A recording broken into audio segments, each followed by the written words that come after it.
What's up, everybody? Welcome to another episode of the Flagrant 2 podcast. No easy buckets analysis by assholes. Water cooler commentary for your sports needs. We're here with special guest Kaz.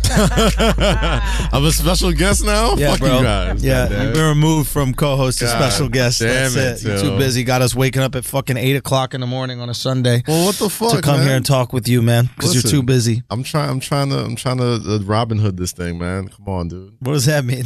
You know, steal from the rich, feed the poor. We're the poor. We are the poor. I'm just blessing you guys with my presence this Sunday afternoon. All right, well, we appreciate it, man. No pay-per-views this week, so I'm here. Goddamn it! Thank you for making time, bro. Bobby Bonilla Day of all. That's of all right. days. Explain to the people what Bobby Bonilla holiday. is. I mean, you could probably explain it better than I can, but you know, the great, finesse lord himself, Bobby Bonilla. Yeah.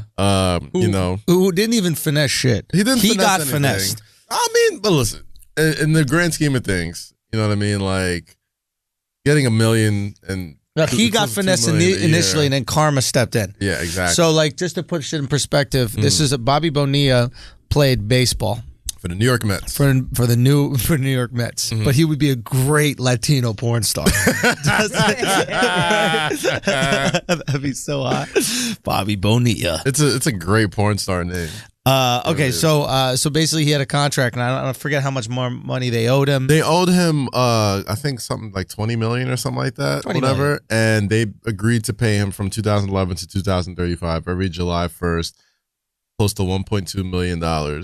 So instead of giving him the $20 million, they're like, "Hey, can we stretch it out over a longer period of time?" I mean, he wasn't really missing no meals at the time, though. No, he was good. I mean, Bobby Bonilla was making good money. Yeah. So their thinking was this: at the moment, they were like, they'd rather have the $20 million and keep investing it. They being the Mets, right? Why? Because the Mets were invested in this very successful hedge fund.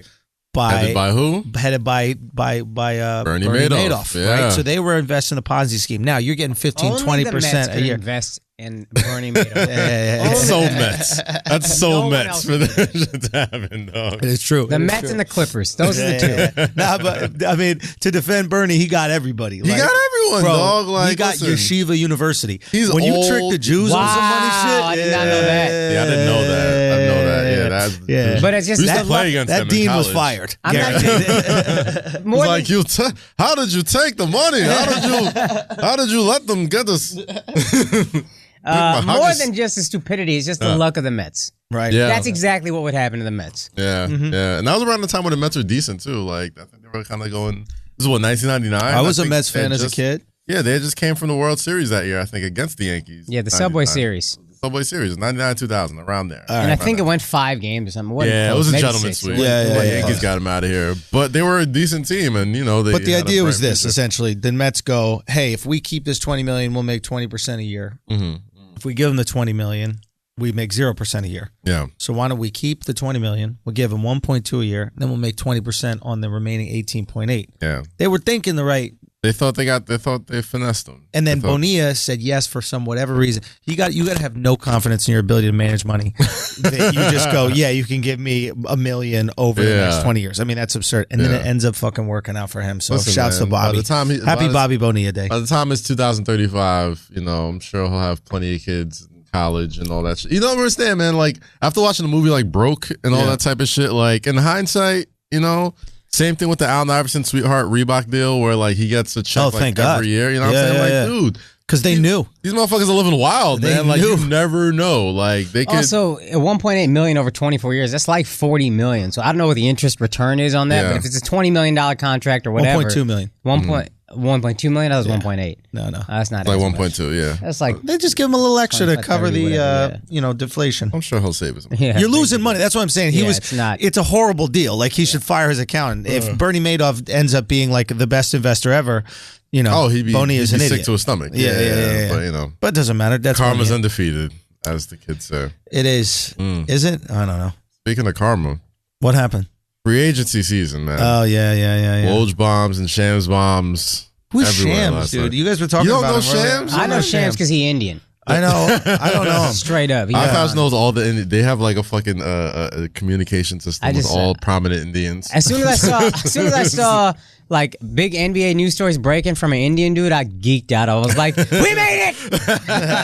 We're not making it to the league, but we right there. Yeah. Nah, Shams was like Woj's motherfucking Robin when they were all at Yahoo Sports. When Woj was like, when the legend of Woj like started really popping off with the Woj bombs and stuff, like Shams was his. So for anybody who's like from Europe listening to the podcast, or just doesn't know that much about sports, these are guys who have connections to insiders with players and teams, and they're able to break stories before they're broken to the public. Yeah. And the guy who always broke the story first was Adrian Wojnarowski. Yeah. His name is Adrian? Adrian Wojnarowski. What does he look like, this guy? He looks exactly like you think he looks. He looks like an accountant. Dude, you know who I've always thought Woj was? You know the ESPN, like that scrawny testicle-looking dude that they put him in like the heavy metal gear? And John Clayton. Clayton. John, that's the football guy. Oh, I thought that was Woj the whole time. Don't look that bad. Yeah. But he's basically just basketball John Clayton. Yeah. Okay, and Same type of thing. Then there's another guy, Schefter. He's football. Adam Schefter, yeah. He's a Wojnarowski football got a one. podcast at Stand Up New York. Isn't that funny? No, he doesn't. The Vertical podcast at Stand Up Labs. Really? Yeah. Woj. Yeah. No, What an awful life, though. I mean, listen, he was at one point, he was out scooping every major publication at one point. Like, he's the one who got like Yahoo Sports. I respect it. Popping. I'm just saying, like, And then when ESPN scooped him, you know what I mean? The one year that ESPN scooped him, they was like, oh man, they got Adam Schefter and they got Woj now. They got they got the insiders, right? and then boom, Shams came out. Then Shams started coming with the scoops. It's like, okay, maybe this whole time Shams is really the one that was out here scooping, because he's a younger dude. Like, he probably is out there a little bit more, you know, player friendly than Woj is. Yeah. And for a while I was like, damn, it was on some fucking, you know, Batman Robin shit where it's like, you know, the understudy has overtaken the teacher for a year. Which but never happened to Batman and Robin ever. They fought. When he was Nightwing, he became a little bit more gangster than Batman. I thought you really made Kaz look like an idiot, and then Kaz just proved what a geek he was, and made you look like the idiot that you are. Batman ain't never lost to Robin, B. That was a bad look everywhere. Come I've on. never seen a more bad Batman look. lost to Robin? You tell me in the comic book? We could go all day with comic book. Wait a minute, did Batman really No, lose Andrew to Robin? can't go all day. I don't know that Andrew much. can go movies. Not lose to Batman, but like eventually, like Nightwing became like a more badass version of Robin, where even Batman was like, "Oh shit, like, you know, this guy, you know, you're not just a little sidekick soldier no more. You're a badass now." So you know what I mean? Like, so it wasn't that. It wasn't that. I know what you're trying to get I at. still think I'm right. Yo, God damn it, it's Sunday. I'm early. Did I'm he sharp ever today. lose hand-to-hand combat? Who cares? Literally no one cares. I care, motherfucker. No, you don't. Shut you up. don't even know. Jesus, this fucking kid. Anyway. You didn't even know. I say all that to say this. Last night, Woj told Shams who daddy was. I'm annoyed. I'm annoyed at Akaash. Why? Why is that? I'm annoyed at Akaash right now because he's upset at me that I didn't get Waters. Because I was upset at him that he didn't set up the fucking studio. I mean, I set up the studio as well as I knew how. To be Shitty. fair, he As did well his as I knew best. how. Shit, the fucking TV's crooked. The chairs are crooked. The ever everything's so fucking slightly. crooked. Andrew's insane. Alex got to about do setting up the 14 studio. jobs. He got to do 14 jobs. And he He's does back them there. well. He got to learn a whole new board, a whole new fucking board. In about He's setting 5 up all this minutes. shit. I walk in the room. There's microphones everywhere. Akash just sitting in his fucking chair, twiddling his thumbs. Hey, man. No, And I he sit in looks my at me, chair, and too. then he looks, and then he goes to me when I walk in. He does that thing because he thought he did a good job. He goes, we're ready. he goes, check that camera. And let me know if it's even. Swear to God. Helen Keller could have Swear to put the God. fucking camera together better. The camera was white as fuck. It looked like security footage. Man, listen. Swear to God. Okay, Akash, whoop your Knew finger. I did Put a your bad fucking job. You did your Knew best. I did a Put your bad fucking job. You did your finger best. Swear to all God, right? knew I did a bad job. And there was, hey man, check that camera because I just did what I could and I don't know. But also, This guy's been in TV for at least 5 years. At He's been doing least. TV for 5 years. He Yeah. knows what straight is. no, I really don't. That's the other thing. I swear, this is a real thing. Fold the that's what you get paper for in assuming. half. I'm not even lying to you. Fold the paper in half as a kid when they were like, just fold your paper in half. Yeah, yeah. I'd freak the fuck out because I would know my half is going to be mad lopsided. I was like, yo, this is going to be embarrassing. I'll get all the math right, but this half is going to be brutally lopsided. And Andrew also, when we get in, sees the fucking slightest millimeter. I swear to God, every time Kaz sits down, we all know the exact terminology. Kaz. Ever so slightly. Ever so Ever so slightly. slightly. Ever, the most, ever so slightly. Just tilt tilts just a little. I'm like, all right, dude, I get it. And all it is, Cash, are we talking about inches? Are we talking about centimeters? We're not even talking. It's like the difference between millimeters and centimeters at this point. I'm like, dog. Nobody's gonna be in the comment section of Flagrant 2 like, oh, this motherfucker got a crooked TV. Oh God, I am. Huh? Nah, sometimes they do. Like, well, fuck you. Yo, they comment about the stupidest fucking things. Tell me the little shit that I care about our people watching on YouTube. All right, well, you know what? Fuck you. We're trying to. What are you doing? All right, it's a little goddamn centimeter. We're trying to give you some good hot takes, give you some good fucking sports talk. I'm trying to get the angles right. Look, the difference between a millimeter and a centimeter on the TV. What is wrong with you? Let me tell y'all, the TV, the table, everything got to be even. Okay, because if you're watching and you're OCD like me, and the little thing is a little off, you're watching all the time, it looks bad on a brand. You know what I mean? We're trying to step it up. We're trying to step it up for TV. This is true. You know, we're trying to let the TV folks, we know what we're doing, so they come correct. They know we know what we're doing, but god damn it, a millimeter and a set up centimeter. the fucking camera, and the shit is cockeyed. That's my point. If nobody knows what the fuck you talking about, bro.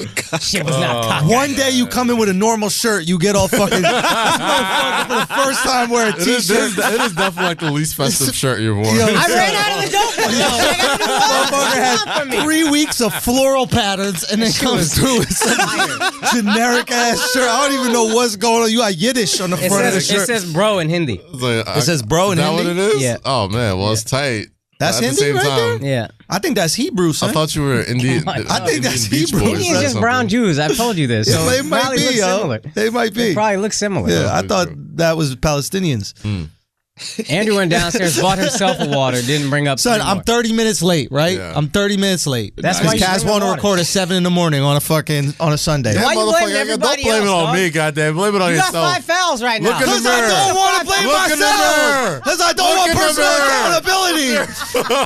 So we here. Take accountability. Yo, I'm a half Andrew. hour late. I walk in. I'm like, yo, Kaz got to get on a flight. He's going to be so rushed. I'm going to feel so bad. I'm already thinking about my excuse. I walk in the door. I walk in the door.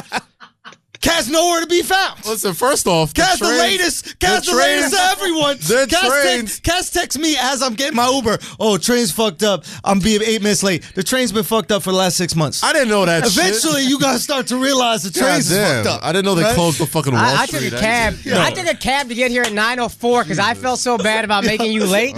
You showed up at 9:40. Oh no, trust me. I spent $20. You're not making me late. I'm negotiating with my fucking Canadian cab driver. Like, hey man, I haven't worked in a while. You gotta, this is an expensive ass cab.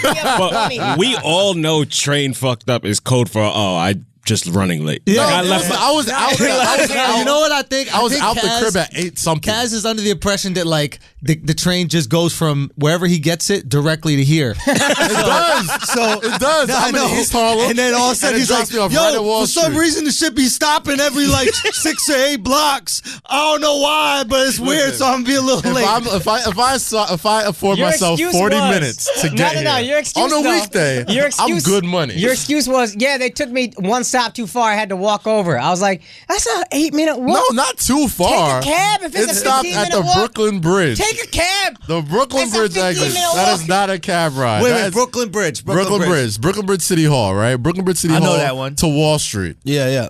That's not a No, cabable. Wall Street's right here, baby. That's Wall what I'm Street's saying. Like, yo, if I block take away. a cab from Brooklyn Bridge to Wall Street, I'm a dickhead. Like, that's Yeah. Also, if you 40 that's like minutes a late, you $3 a cab dickhead. ride. Hey, well, listen, Anyway. win, lose, or draw. I'm out of here in an hour. So, I don't know what the fuck y'all on. We get to this free agent talk. What do you want to? Anyway, so I'm glad we flushing this all out because I need to get it all out of the system so we can have a good podcast. We really doing it for you. We weren't doing the podcast problems. We needed it, goddammit. It's all good. So then, Akaash, you go get the what is it? You went to go get the waters? When? Just now? Yeah. Yeah, I got as Yeah, fast as the water. cup of waters. Oh, we which got is the cup helpful. of waters. That's Yeah, right. because Andrew didn't buy water, so I was like, I we usually need to- buy waters. Before buy you, it was me. Yeah. Was it not? You took on that responsibility. You know what I mean? We all got responsibility. Alex, I'm not good with that. Usually, but you've usually been buy slipping water. the past couple weeks. I haven't been slipping. He's been stepping up. All right. Stepping up. But I mean, he had to step up because you were slipping. It's And my for the responsibility record- to get everybody water For the Yeah. record, and when- set up the cameras and the lease. No, For I'm the doing record, when camera. you walked in, I was transcribing all the stories. I remember last time I was like, oh, fuck, Transcribing. we got to stay on track. I'm going to keep us on track. Let me write out all the shit that happened. I'm reaching shit. gotta keep Andrew on comes track. in. keep on Yeah, track. stories. You're doing a great job keeping us on track. Well, so we're still let us work. Listen, We gotta work, but we gotta write down what the It is stories are. 10, This is my last grievance 20. with Akash. This is One my last grievance one, with and then we got a lot of free right, agency ready? to talk about. We too close, man. I don't like you airing out your this grievances is in my last public. grievance, right? Akash only does this shit he pisses me off, right? I get like a delicious something. I don't know what it is, right? The most delicious of something, right? Today it was a banana chocolate chip muffin, That's right. which Yeah, was you- mad dry. Which was You mad complained dry. about the whole time. Yeah. But I did dunk it in my coffee, and that shit got moist. You didn't say that. You didn't say that. I bust off a tiny little piece of little that tiny muffin crevice. top, son. I bust off that muffin top. I bring that shit right to my lips. I put it in my mouth. The chocolate just hits my tongue before I can Ever even so enjoy slightly. it. Before I can even enjoy it. I was like, yo, let me get a piece of that. This boy said, hey, can I have a little piece of that muffin? Can I have a little piece of that muffin? We don't Motherfucker, share can I food. chew? Can I chew? Can I enjoy share my goddamn food. muffin? Could I decide how much of my muffin? What I told him, I was so infuriated. I You're like, "Here, take it. I Take the no, fucking I didn't muffin." say take It's it. like- I said no. I said I will see how much of this muffin I'm gonna eat, and then I will decide how much you should have. And then what did I say? What'd you say? I said that's fair. It's my muffin. Of course it's fair. And You acting Whatever's I'm left over here over is pitching a fair fit. at this You point. acting like I'm over here being like, hey, oh, you're not gonna give me your muffin. We supposed to be boys. We supposed to be family. What happened? Family can't share banana food? at you so bad, son.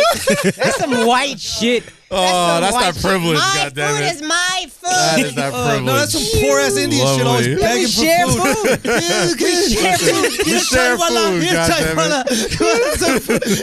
Go sing me a fucking song on the corner, and then I'll give you I some will of the food. gladly. I'll dance with the motherfucker. Oh, What you talking gosh. about? Act The like little I dance won't. for food. Man, we are so off the rails. Loser. We are so off the rails, goddamn. All over a muffin. This muffin is breaking us up, man. I had to get it out. I had to air my grievances. God now we damn can it. be fun. Now we can. Fucking hell. Happy Festivus. No, we needed to do that. The airing of grievances. Family. Are we doing feats of strength next? Feats of strength. No, we good. NBA free agency. NBA free agency. Let's talk about Paul George. Fat, son. Oh I gosh. did a day. Nobody cares if you got fat. I did get fat. We got to talk about Paul George right now. God damn it. Oh my God. Paul George did the most hoish thing I've ever seen. Paul What George? Yes, Paul George. I think he did some hoe shit. Okay, What? go ahead. I think some real hoe shit, right? So, obviously the whole talk, the reason why Paul George was even in Oklahoma City in the beginning is because Paul George let the Indiana Pacers know, by hook or by crook, I'm going to be a Los Angeles Laker. I want to go sign there. I want to go play for the home team, yada, yada, yada. They're like, great. We're trading you to Oklahoma City. Go enjoy that, right? Mm-hmm. Pretty much there on a rental. The Oklahoma City Thunder's thinking, you know what? We don't know if we're going to keep him, but we're going to try our best. We're going to play well, yada, yada, Shoot your yada. shot. Whatever. We all know how it ended up. Utah Jazz got him out of here by a rookie and Ricky Rubio and Joe Ingles, whose hairline starts right back here. Shots at Joe. Washed them the fuck out of here with three, perennial Louis all-stars CK and hair. shit. All that shit, right? So every time you saw Paul George in the offseason, people asked him if he's going to LA. He had like the LA colored PG sneakers from Nike. You know what I'm saying? He had the motherfucking PG, documentary that he was purple and doing. gold. Yeah. Everything was working out. He had the documentary for ESPN. Yeah. And, LeBron opted out of the Cleveland deal, Do you think they're which paved the way for the Lakers to not have to give up any of their assets outside of Julius Randle, which, if they want to exercise that option or not, to outright sign LeBron and Paul George to a team which already has some pretty nice young talent, and they can add some pieces here and there. He does this whole documentary, with ESPN, talking about how hard it is of a decision that he has to make and just going through the whole process of being a free agent for the first time, whatever. He makes his decision Saturday night at a party in Oklahoma City with Russell Westbrook hosting and Nas performing. He announces that he's opting in to, re-signing with the Oklahoma City Thunder, right? That's not my issue. My issue is he didn't even take a meeting with the Los Angeles Lakers. He did not even sit. So Magic Johnson got fined for tampering with Paul George. And the motherfucker didn't even take a meeting with you guys after 2 years of this. Oh, shit. He didn't even take a meeting. He ate that tampering fee. It's like, I'm Magic Johnson. I can eat this. This is nothing to me. How much is a tampering fee? I don't know, but he's a billionaire. He doesn't give a fuck. You know who Magic Johnson's starting to look like? He's starting to look like the guy that girls go to when they want to be liked. I want to feel good about myself. So I'm going to go talk to this guy. He's going to tell me how beautiful I am. Yeah. I'm going to flirt with him a little bit, and then I'm going to go back to my man. You know what it is? Magic Johnson similarly is the guy in the club. He's the drug dealer with all the bottles in the club. Okay. You go there, you feel good about yourself a little bit. You pop a little bottles. You got some champagne sparkles around you. Yada, yada, yada. Fun. And then you go back home to your men. Yeah. You know what I'm saying? And the reason with CP3, how do you feel about that? CP3 re-signing with the Rockets. Paul George staying in Oklahoma City. I'm not getting off track, dude. We are talking sports today, goddammit. You think the people give a fuck about sports? We are talking free agency today. Let's talk about these bottles and these hoes, bro. But big sports day. I'm with it. Let's talk sports. Listen. I am thinking by the time this drops, it could all change because, it's LeBron Sunday morning. LeBron hadn't made his decision. I think he'll make his decision by Monday morning if I'm a betting man. Okay. I think LeBron stays. There's nowhere for him to go. I think LeBron stays. Him opting out of his deal, really fucking bad move, I think. I think it was a bad move because it doesn't give them a lot of flexibility to, add some pieces to that team. Right. And this is on him too. We gas LeBron constantly, but Paul George could have been traded to Cleveland. Apparently, he was like, "Yo, I'm not going to extend if LeBron's not going to extend." And LeBron was just like, "I don't know what I'm going to do. I'm not really sure." Mm-hmm. He just would. If LeBron had been like, "Yo, let's commit to staying," then Paul George had been like, "All right, let's get the trade. Let's go there. I'm happy." And Kyrie, Paul George, and LeBron are on the same team. You're not trading Kyrie if you got Paul George and LeBron. Yeah. Kyrie's probably not demanding a trade with Paul George there. And everybody knows LeBron. This is last year. This is last offseason. Yeah. Oh. And that's why the Thunder trade happened. And what makes me think that this isn't going to really work out for LA, I didn't know that was could be totally wrong, is that that's part of it, I think. LeBron talks to everybody. LeBron's got the probably biggest Rolodex of any player in the NBA. Of course. I'm almost positive he made the calls to Kawhi, made the calls to Paul George, he made the calls to Boogie Cousins, made the calls to everybody that he can make calls to. And they were all like, Doug, nobody has left. I don't know if I want to play with you, LeBron. Okay, so LeBron. Okay, so what are LeBron's options now? Philly. It's Philly, LA, Cleveland. Okay, so there's Philly, LA, Cleveland. LA, the only way it makes sense is if Kawhi goes. LA, yeah. But at the same time, they can't outright sign Kawhi. They have enough space to get 2 max deals done, right? Kawhi's not a free agent. You got to trade for him. Sure. So now you're already hurting the team. Like if you went there with PG, you'd get a similar to Kawhi type player. Yeah. And here's the thing: the Lakers weren't terrible. The Lakers weren't terrible. They were a nice, young, fun team. That's what I'm trying to say is that if you go there with PG, you don't have to clip anything that's existing there on the team. Exactly. Right? You're just adding assets. Now, if you go with Kawhi, you're going to lose a couple things. Yeah, you're going to go, and the Spurs aren't giving him up for nothing. Absolutely. Cheap. And then Lonzo tore his meniscus. Yeah. So purposely. He was like San Antonio. I heard what Barkley said about the bitches out there. I ain't leaving yet. He's like, I've been in LA my whole life. I would have stabbed my own leg too. That shit did drop immediately, right? Yeah. And LeVar Ball is no clown, dog. Like, as soon as he heard that shit, he was like, Lonzo, come here. I think your knee hurt. I think your knee a little sore. I mean, everybody got a torn meniscus. Yeah. Honestly, I think a lot of, it's a very common injury. It's a very common injury for everybody for probably got a small tear in their Yeah. meniscus. You could play on it. It's not like the craziest thing. It's a little nick of a pain, but you're not gonna... pitchers, a lot of them have like a partial tear in their elbow, whatever that thing is. You get Tommy John surgery. Like Tanaka on the Yankees. He was playing for a whole season with like a partial tear. No, I know Chris Paul tore his meniscus early in his career, and he was out for a bit. No, you could get the surgery. Right. All I'm saying is, I mean, like Westbrook had a torn meniscus. Yeah. Like, if it's a very, it's you can play through it. Is what he's saying. You can play through it If worse comes to worse, if it's a playoff game, it's a big game. You can play through it. You can play through it. All I'm saying is, it's convenient that it Oh pops my up. god! Friday. Yeah. What the fuck were you doing Friday morning? You know what you were doing? You were listening to ESPN trade rumors. Anyway, okay, so LeBron has to go to L.A. and then he goes there with Kawhi, but there's no way Pop is going to trade LeBron to L.A. And for one, you got to remember, Kawhi Kevin, doesn't want to. The Spurs don't want to trade Kawhi to the West. That's what I'm saying. There's no way it's going to happen unless the Lakers gut their team, and then it's LeBron and Kawhi and nothing. And now you're starting over. You're again. in Cleveland West now. Yeah, you know what I'm saying? It's 2 stars and a bunch of misfit pieces. Though Kawhi is, he's kind of a Warriors record by himself. I don't know, bro. Yeah, but you also don't know what he's man, going to be. because you don't know what else is going to be left over there. You know what I'm saying? Like, they're going to want Kuzma. They're going to want Ingram. They're going to want probably Ball. You know what I mean? Those are 3 starters right there. I mean, if you have LeBron and some picks over there, you got to get rid of Lonzo. I don't know. It just doesn't work. I think he'd like Lonzo. I think in a weird way he would like playing with Lonzo Ball. LeBron needs guards that can shoot, and if you can't shout, you ride that fucking bench. Well, he's a rookie. I think he's shown flashes of being able to. We were talking about it last week. There was a statistic that came out, and it compared, Jordan, Kidd, and all these other guys first year. Well, if you're comparing them to Jordan, I mean, geez. No. There was a favorable stat. Gotcha. Okay. So they compared all their 3-point shooting percentages their rookie year, and Alonzo was better than all of them. Now, it's a different time in the league. You weren't taking as many threes. You're shooting a lot more threes now. Yeah. And it's very important for the position. Back in the day, you run pick and roll, pop at the elbow, etc. That being said, you drive, you kick. Exactly. And he was, I think, 30% from the three. It's not bad. No, 30. What? Like 35%. That is you're a good NBA 3-point shooter. 40 is 40, elite. that's Steph. Yeah. Right? That's elite. That's elite. Yeah. If you're in the 50, 40, 90 club, you're elite. That's Kevin Durant. That's Steph Look, I don't Curry. watch That's basketball Dirk. like y'all. That's those guys. Bird. I don't watch basketball like y'all, but I've never been impressed with the Lakers' young talent. Really? And people are talking about Brandon Ingram. Lakers fans legitimately are saying he's better than Jaylen Brown.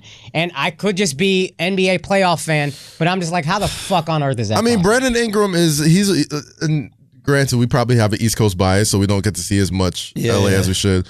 But they do have some intriguing, promising pieces. Not as good as Boston. They got a lot of potential. If I'm LeBron, I'm not going just off potential. No. Sell me, and maybe in a year, maybe this is why it's a 1-1 with Cleveland. In a year, if that potential is developing, Brandon Ingram this is his 4th year coming up or his 3rd year coming up. Wait a minute, can Cleveland sign anybody? No, they're when he opted out, they're over the cap. So it's like LeBron re-signed or opting out kind of put them in a fucked up deal. Because if he would have re-signed, they'd be able to do some sounding trades. They might be able to work something out. But, with LeBron staying or not, they're in cap hell. Because they got the Tristan deal, which is terrible. 2 more years. JR's In 2 years, I think terrible. every contract is up. Yeah. So they're pretty screwed. The Knicks of all people are in a better position cap wise than the Cleveland Cavaliers. How much room do we have? None, but we'll have a ton next year. Oh, okay. You know what I mean? Like the Cavs Joe's off the books next year. Yeah, Joe's off the books. A couple of players off the books. They'll have if they could flip. I think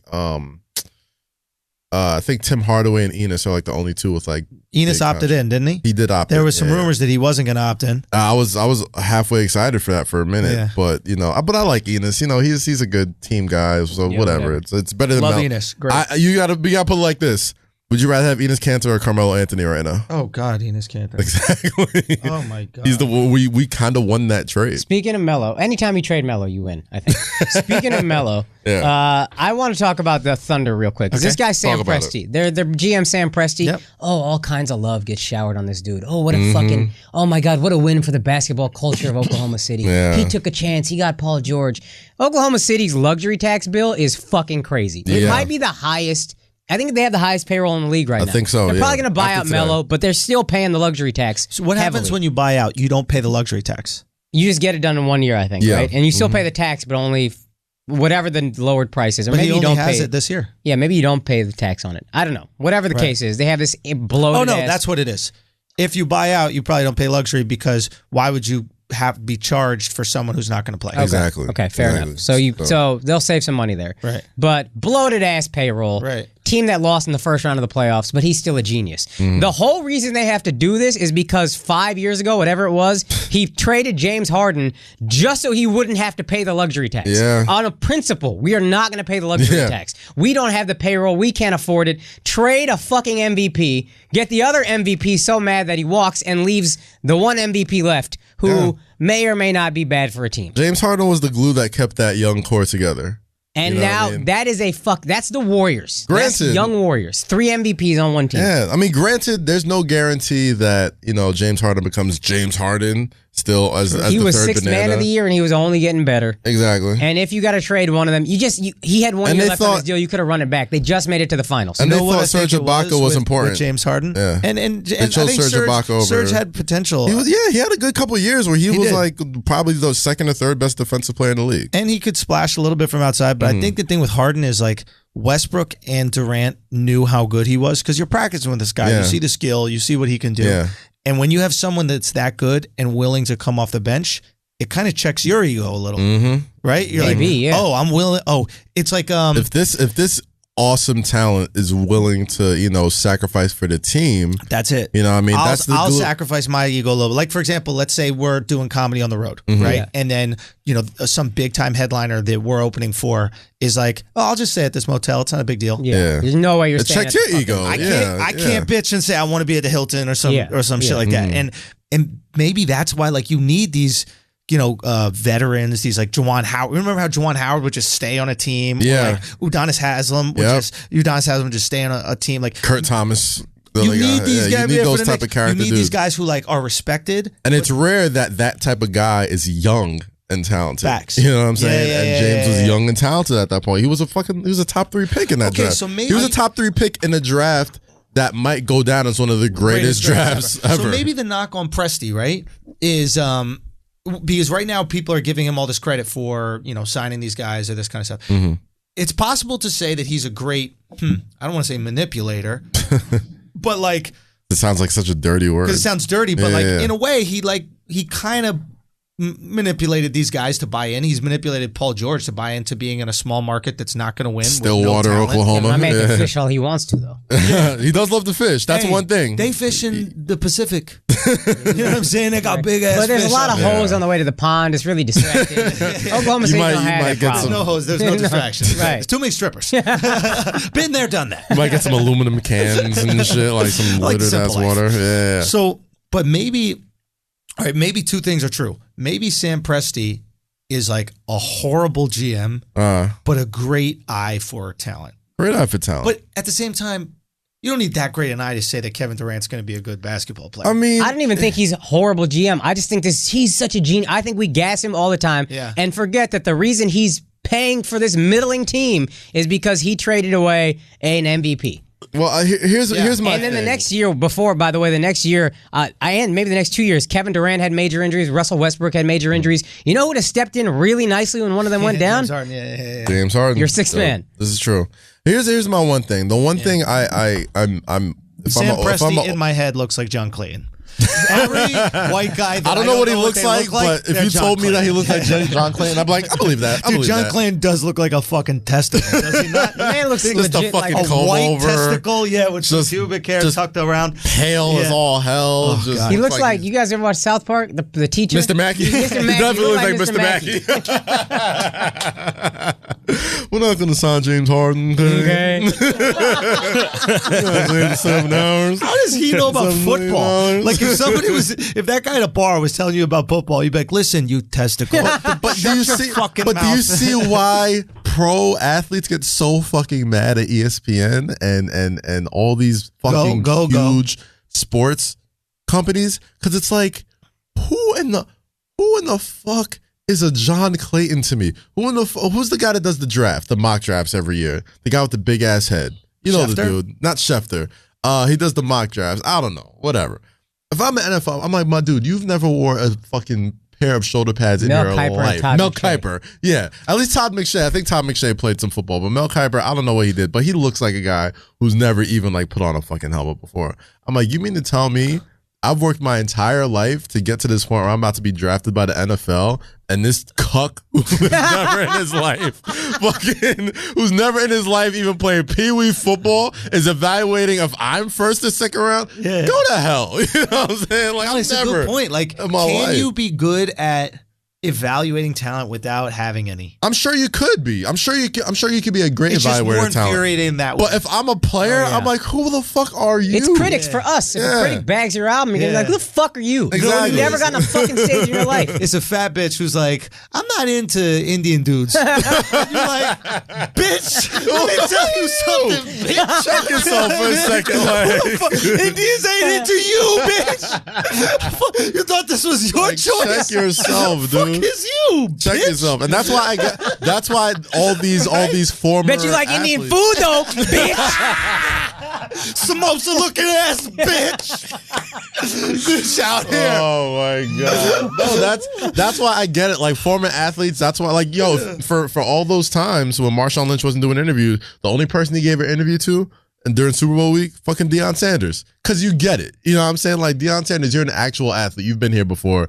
You could talk to me player to player. You know what I'm saying? Like if you're a fucking Joe Blow from beat reporter, dude, and, I get and it. some shit. There's like, a comedian named Ronnie Chang who's on the Daily Show. Have you heard Ronnie's I've heard of bit Ronnie Chang. Yeah. about the bloggers, comedy bloggers. Nah. Oh my god, he's got this great fucking bit. I don't want to like ruin it, and it's a longer kind of story, but he has this. What's the same idea? Fucking dude. Yeah. It's like, and the idea that like somebody who's never made anybody laugh could like criticize comedy when comedy's just here to bring you joy. Yeah. like the only thing it's here is to make you laugh, and you're gonna look at it at what is wrong with it and then give away punchlines and make other people feel bad for It's laughing. like that episode of South Park. Snatching happiness out of an audience. Yeah. It's what a fucking monster that Who does person that is. shit? That you have to think before you get happy. Hey, is it okay if I get happy at this? That's the dumbest Unbelievable. shit. It was like that episode of South Park when Comedy Central had the Comedy Awards. Yeah. And they were making fun of how an absurd idea it is to have an award show for comedy. Yeah. You know what I'm saying? Like, Especially Comedy Central, because what do they know? yeah, what do they know? I got a meeting with When y'all in have a we week and a left? half. Buy my thing and I'll stop back. Well, shows how much they know if they're taking a meeting with. But it's like, yo, if you're having a comedy awards, like comedy is here to bring you joy, dude. Like, who cares what makes you laugh? Like, you can't. Well, this person, the way he delivered this is. It's like, that's not the point Just of laugh this. or Like, don't laugh. You fucking silly. Pundits. Silly. talentless. Pundits have piece of never shit. done the thing that they're pundits on. Yeah. Like, Pundit. you- Why'd you turn it into like an Indian I name? said pundit the first time and I was like, I can't say it the white way. I can't. Is That's pundit an and Indian What's the word. white It way? is? It's a Hindu word? Pundit is like a Hindu. Or Hindi? Like, yeah. Really? It's like So it's your fault. Huh. I did not know that. we actually study. It's about religion, so you're not God. But A pundit is someone who like studies studies religion religion, and yeah. analyzes religion and that or kind of like, shit. Yeah, the religion. Yeah, I did not know religious man. that. I did not know that. All right. Any other free agents worth talking about? I wrote about Your boy DeAndre Jordan. You know Dallas what? Mavericks. DJ I finally was- going to Dallas. I was- now that Finally. he's washed. Yeah, man. You married the hoe after she got used up. Yeah, came back to you and you Tristan Thompson. Yeah. Tristan The mileage Thompson is as up. everybody Kanye went through West it. ass. You know what I Mileage is mean? up Fuck on out of that here, shit, bro. goddamn You nutted in it. Half of that kid is someone else's. I You know? don't- There was some remaining. Yeah. There was some remaining semen in that shit. Oh, my Jesus. So I hope DeAndre lets us cheat next year like Chloe let Tristan do.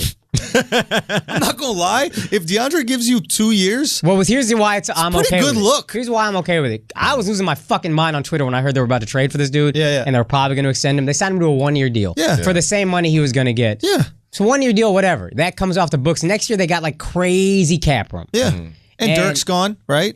Dirk might play, but he's probably gone. Went this year? Yeah, I think. No, you'll sign him to something like a little Yeah, for contract as long this as he year, wants to play, just he'll to be a mentor Doncic. Yeah. But like the fact that you don't have to give Dirk anything big. Dirk made $20 million last year. Or Yeah, but 10 he or something also, crazy. this guy's a fucking hero. He opted out again so they could sign DeAndre. He's done this so many times, and the Mavs have done him wrong every you don't time. wanna move. Like I'll he be got a honest, nice man. life. Like, He's just like, I'm yeah. not a 2-team guy. I'm Yeah. drafted by one team. He's like the last of the Mohicans as far as like that 90s class where, you know, back in the day, you just stayed with your one Dude, team. he's and a I was- European. They it's like believe him in and, like like, giving this- their money away. It's Yeah. socialism. You know like what him, I mean? Tony Parker, and Manu Ginobili Yeah, but he's are like German. the last He also guy. believes in efficiency, and the Mavs have not been efficient. And I thought that shit would win out, drive him crazy. I mean, they're like the outlier They're though. Fucking somewhat giving Harrison Barnes $96 million. You think that's Nine! Someone stop this, please! This is crazy, please! I've seen this happen before. We need. I've seen bad decisions push us here before. Stop it before it starts, please. He's holding that hand up after he shoots a little too long. You're like, Dirk, calm down. Dirk, follow through, follow through. Calm down. Follow through. Don't Put keep the wrist that right down. hand in the air Put too the long, wrist Dirk. down. Everybody relax. Put the wrist Every time down. Harrison lifting the wrist after the follow through. No. Every No, time Dirk. Harrison turns it over, his arm's just raising. I'm like, Dirk, no, hold his arm down. Hold his arm down. But no, you know what, Dirk, you have a Dallas- black wife. Remember, you have a black wife. He has a very black wife. You A have black wife that gave him Someone call the wife. Get him something from the cookout. Get him some. Give him a plate to go. takes a foil Quickly. to go Some plate collard everywhere. greens. He's lifting Yes. the arm again. It's like the Winter Soldier. Like anytime he's about to wild out, you gotta like Take the arm. bring him Take the back arm. again. Like, Take the arm you from gotta him. say the words. Like, it's like, all right, yeah, mission reports. You know? So Fucking Dirk, after 3 losing seasons, just World War II breaks out again. Cuban, you visa with us or against us? oh my god, It's like I'm sorry, you with us or against us? Luka Doncic is like the last resort. He's like, all right, man, if you don't get this fucking European stud, we're losing Dirk forever, man. Like, he's gonna go crazy. He's gonna find Captain America and shoot him and try and punch him with his metal arm. Bro, and shit. it's so fucked, Wow, but it's so Dirk true. is the Winter Soldier, He's man. a sweet guy until shit He's goes a great down. guy. He's Bucky's best. He's Captain America's best friend until you gotta fucking scramble his brains back before he turns back into 9-9. Every year he getting one line of a swastika tattoo. just give me about 6 years of shittiness. It's gonna be fully formed. Circle in the 7. Bro, what's her face? Shouts at Paige, Charlemagne's assistant. Yeah. Paige. She was wearing a like an anti-Nazi pin. So it's a swastika with like a red line between, like the Ghostbusters has like the red line between anti. But like, I don't know, bro. Was it too, the line wasn't thick enough. It wasn't thick. I mean, like if you wasn't wear, red enough. Fam, Like, if you I'm wear like, that shit, it got to be majority lines. Yeah. And like a little bit swastika. That shit was a lot swastika. I was like, yo, Like, you it going looked out on a like limb. you added that X like a little late. Like the She had- swastika was there already. She luckily had the Black Lives Matter pin right under it, and I was like, okay, that's gonna make someone look extra hard. But if it was just that one, you might have Dirk like, see, it's happening, it is happening. Oh fuck. I don't know, man. Them tiki torch Nazis. I don't know, bro. They out there. Yeah, they out. They're out there. Yeah, damn it. But I don't know. Dallas is like weirdly intriguing to me, man. I think they just want because the first round pick they gave away next year is 1 through 5 protected. Okay. So they're like, let's just make our team Let's make our team good this decent, year. so Try we to don't give away that and not pick. give away a fucking top. But no, 1 through 5 Sixth pick. Hold on, sorry, 1 through 5 protected. Meaning if it's a 6th pick or later, they have to give it away. Yeah. And they're too good to be 1 through 5. Like Harrison Barnes, and he's not great. Yeah, they're gonna be fine. They're gonna be fine. So Yeah, they was yeah, like, let's just make a playoff push, get out in the first round, I give mean, away our they pick. look, And they then, look, they look. They're not no world beaters by any chance, but they're definitely like intriguing. No, I like think I think Dallas is fun. Luka Doncic is definitely like the most like pro ready rookie. you Like, think he's the most pro ready? I think he's the most pro ready. ready. Like What I about think Ayton? Ayton's he's a big man, so it'll take us some time for him to like kind of adjust to like yeah. the physicality and all that type of shit. But like just skill wise, Luka is a guy who could help any team. I need to watch these You know Real what I'm Madrid games The because people dude go is crazy over he's him. like, and here's the thing, he doesn't blow. And I think I talked about him on the podcast before. Like he doesn't blow you away athletically, Yeah. but he's like I heard as a passer, it's crazy. he's It's like a 6'8" point he's guard. like a James Harden athlete, where it's like he doesn't blow you away athletically, but then he'll do some shit like flop. like Flop, but he'll do flame some- out in the playoffs. he'll What's he do doing? some Tell me shit what like- he's doing. Like it's like James Harden. He's a Getting Chris Paul $160 million. That's way too much money. Losing Trevor He's a Ariza. skilled fucking dude, man. Did they I'm lose telling you. Ariza? They lost her. They That's lost Ariza. this Yeah, and this. Ariza signed You know to, what? Phoenix I was yesterday. going to talk about this later, but this is maybe the biggest loss of the free agency period so far. Well, I guess nobody else left. Yeah, but yeah. this is really underrated. How much this is going to hurt. Dude, them. Ariza really helped him. He's a man. glue guy, man. Against He's the a guy- Warriors in particular, he was huge. He's He's one of those guys that every Who's a winning better team 3 needs. and D role player? Not three, like, obviously Clay and PG. These guys are guys who hit the three. But like 3-and-D role player, who's better than that in the league? Who's a better deal for 3-and-D? You don't have to pay him that much money. And he's a Larry Bird guy, so you could have signed him without. You just had to pay the luxury tax. Oh, you have bird rights. Yeah, and my homie was like, from Houston. He was like, "No, you would have to pay $30 million because of luxury tax." Yeah. All right, but you're giving Chris Paul $40 million in 4 years. Yeah. You think that's worth it? But Wait a this minute, by the time he's Paul's 37. I just put this together. 4 years, He's gonna be- $160 million for Chris Paul. They're going to be paying for him until he's 37. So when he's And his 37, body's breaking down. And the motherfucker didn't make it past this season Oh off a my non-contact God. injury. That is scary. I mean, I see why Houston does it. You got to, if you were, but you if got to were one sign game everybody. away, If you're you were Chip- one game away from the finals. yes, go but then all you in. sign Ariza. I'm okay with Chris Paul if you sign Ariza because, I don't give a fuck. We're bringing this squad back and we're going to try to add a piece. Yeah. Max out everybody. We'll make a trade. We'll figure Allegedly, something out. How much would it the cost Ariza them to shit, keep Ariza? Ariza didn't. $15 million for 1 year. They were willing to keep him, Okay. but not for 1 year. They wanted Ariza wanted that security of being in Houston for a while. They weren't ready to do that, even though they gave that to Chris Paul. Which Yes, is, fine. 2 years, $30 million. I don't give a fuck. Yeah, And then what would that cost them on the tax? I have no idea. It's but double, I mean, guess. If you're already paying for Harden, So it's like as if they were paying another max player. Yeah, and they're they're trying. I'm not their best saying to, that's what they would get. No. But that would I be know. the cost. I know. to the team, right? I think honestly, the cost is, but I don't care. It you was are choosing between him and Clint Capella at this point. No, it wasn't choosing because you can sign both. You just had to pay luxury tax. Pay luxury tax. You want to fucking win a ring. This is the squad you believe in. You haven't made any other moves. Yeah. You are losing an important piece. So now you're going to pay the luxury tax. And you can beat the and Warriors. you think you can beat them. Yeah. You know you can beat You them. showed that you can If beat them. D'Antoni would give Chris Paul some fucking rest or extend his bench, now he just lost another valuable contributor. So who's their Who seventh guy? steps into that position, right? Who becomes the new Ariza? PJ Tucker? No, Tucker can't. No, I mean, listen, Tucker, I got goosebumps even just saying it because I watched that and I was so impressed by his heart, his fucking hustle, the offensive Lockdown rebounds. dude, man. Just like, but he's not the guy who can chase around Kevin Durant. Yeah. And he's not the guy who, he can hit the corner three, but Trevor is a special dude defensively. Like, not He's many people are long. built like him. Yeah. He's from the Kobe school, man. Like he took a couple of years from playing with the Lakers and being like it's motherfuckers did not give role players enough credit. You know what I'm saying? Like people think it's really easy to play. The Cavaliers showed you it's hard to play with stars. You know what I'm saying? And there's not a lot of players like Trevor Ariza out there. Yeah. That you can just throw them out like the Andre Iguodalas of the world, the Trevor Arizas, like those guys you can just put next to stars and be like, dude, you don't want to guard this guy? I'll guard him. Yeah. I'll hit the open shot. I'll do this, I'll do that. And they're athletes. You know what I'm saying? Trevor Arizas don't just grow on trees like that. You think you could go and just find another guy who's 6'9" that can shoot the three and guard somebody, but like, can they though? If you're gonna give Chris Paul $40 million when he's 37, you can give Trevor Ariza $30 million, whatever it costs you next year. $30 million a year for the next 2 years is fine.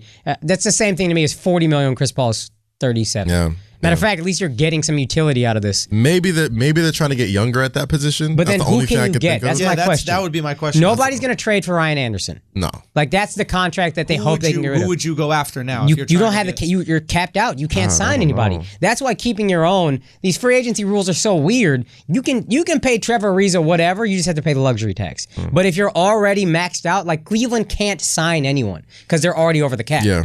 You can't sign a new guy if you're. They could you have only to trade for him. they got for bird 15 rights. million- I think. So $15 Yeah, you have to million trade for him. $15 million was worth getting worse for them. Yeah, that's what blows my mind. It seems really, Especially if you're paying Chris Paul like this. Yeah. If the and decision, not even Chris Paul, but like you know how close you are to a championship. If somebody said to you, You were "Would one you pay game off. $15 million to win a championship?" and I'm a fucking billionaire, yeah, done. After you're already spending, what are they at, $200 million or something like that? 100 something. High hundreds, right? Yeah. You're already spending $100 million. Would you spend an extra $15 million to win a championship? Yes, no question. No fucking I don't question. understand how they say no to that unless they believe they have something in the system that's already signed that can be good, something on the bench. I don't know who. I got to hear what D'Antoni has to say about that. I mean, Yeah. he got to be living off of this shit. I don't know. This guy's also never going to use a bench, so like, I just don't know who the fuck they got. If they had somebody, they'd have played him in the playoffs, probably, right? They needed you all know the what? 3-and-D guys they could get. You know what? Gerald Green. They got Gerald Green for the cheap. 1 year, $2.5 million. Yeah, they had Gerald Green last year. They did, but they had him on a 10-day, a 10-day, and then he Yeah. they I'm signed not him for the talking rest about. of the I'm not talking about the money. I'm talking about the ability. He's not Trevor Ariza. He's not. No, but And you need- he's good for value. And he's again, good for value. sure, but then you have both of them because against Golden You're gonna need State, it. You're gonna need they one guy on needed Clay, every one guy on long KD. 3-and-D guy they could No, get. you're right. Very true. I got to use the bathroom real quick. Yeah. Go ahead. Yeah. Okay, so with Houston, I don't know. I feel like, they were one game away from the finals. And Can I get you guys some water or anything? You want to fill up the water? Thanks, buddy. Appreciate that.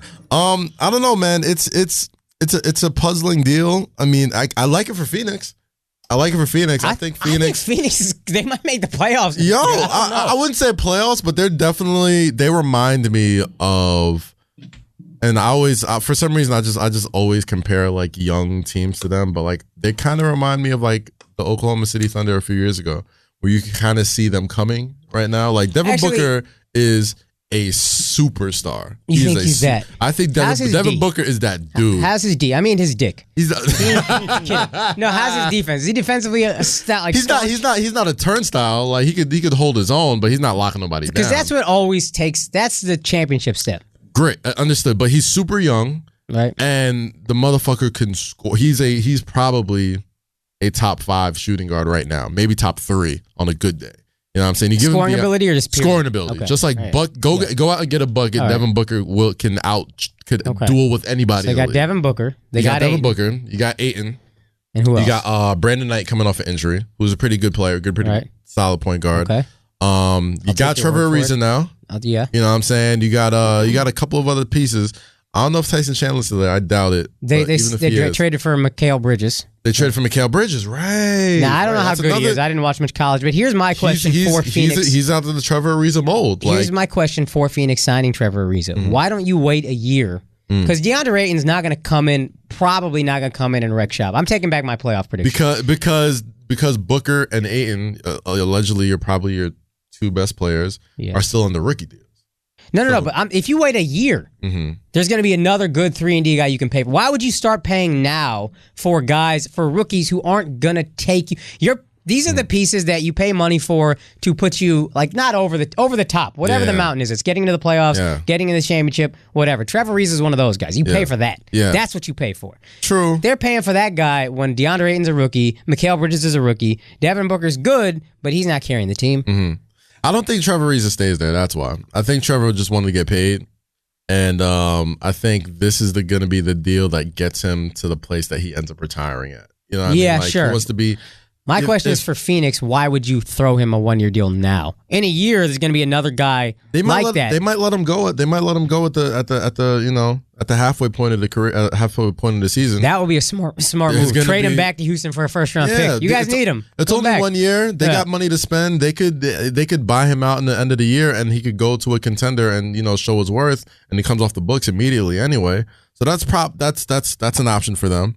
Maybe Ariza wants to go there, show what he's worth. Like if by luck Ayton is everything he's cracked up to be, the next Embiid, the next whoever, Devin Booker takes another leap. Yeah. You know what I'm saying? Like, and Mikal Bridges is a pretty damn good college player. He's a guy who's done 4 years of college.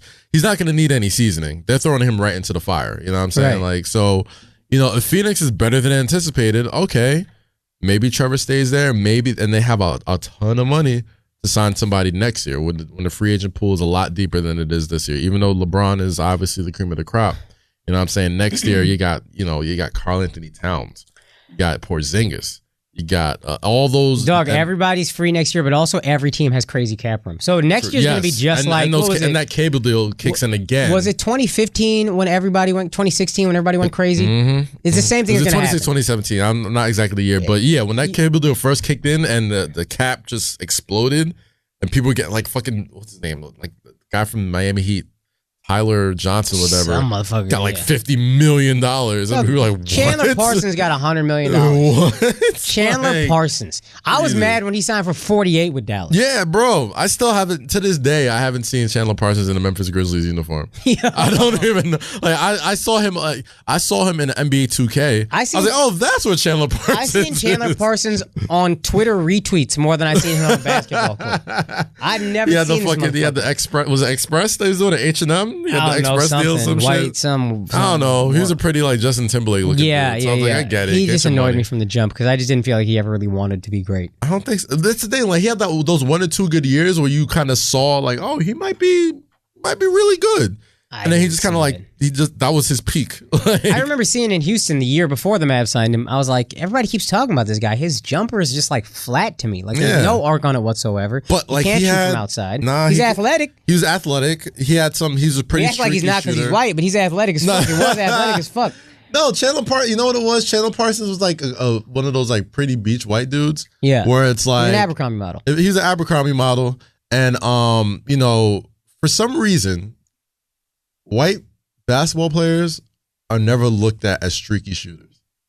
For some reason. That's a great fucking You ever point. notice that shit? Like they're also never looked at as athletic, which they never look at. I guess it's a fair trade. Yeah. You know what I'm saying? They never look at you athletic. But if you're like Chandler Parsons is a streak shooter, right? You know what I'm saying? But they never call him a streak shooter. I don't know why, but you assume white people can shoot. You assume white people can shoot. If you see a white person hit a couple jump shots, you just say, "Oh no, he's just a shooter." The only thing about Chandler Parsons, nobody just says, "Oh, J.R. Smith's a shooter." It's like, no, he's a streak shooter. He has to get hot first. Yeah. You know, well, he is a streaky shooter. He's a streaky shooter. So is Chandler Parsons. But he's a shooter. Yeah. What's the difference? He's a shooter. Who isn't a good shooter when they got hot? Everybody. J.R. Smith would take some fucking dumbass shots. Yeah, but that's him.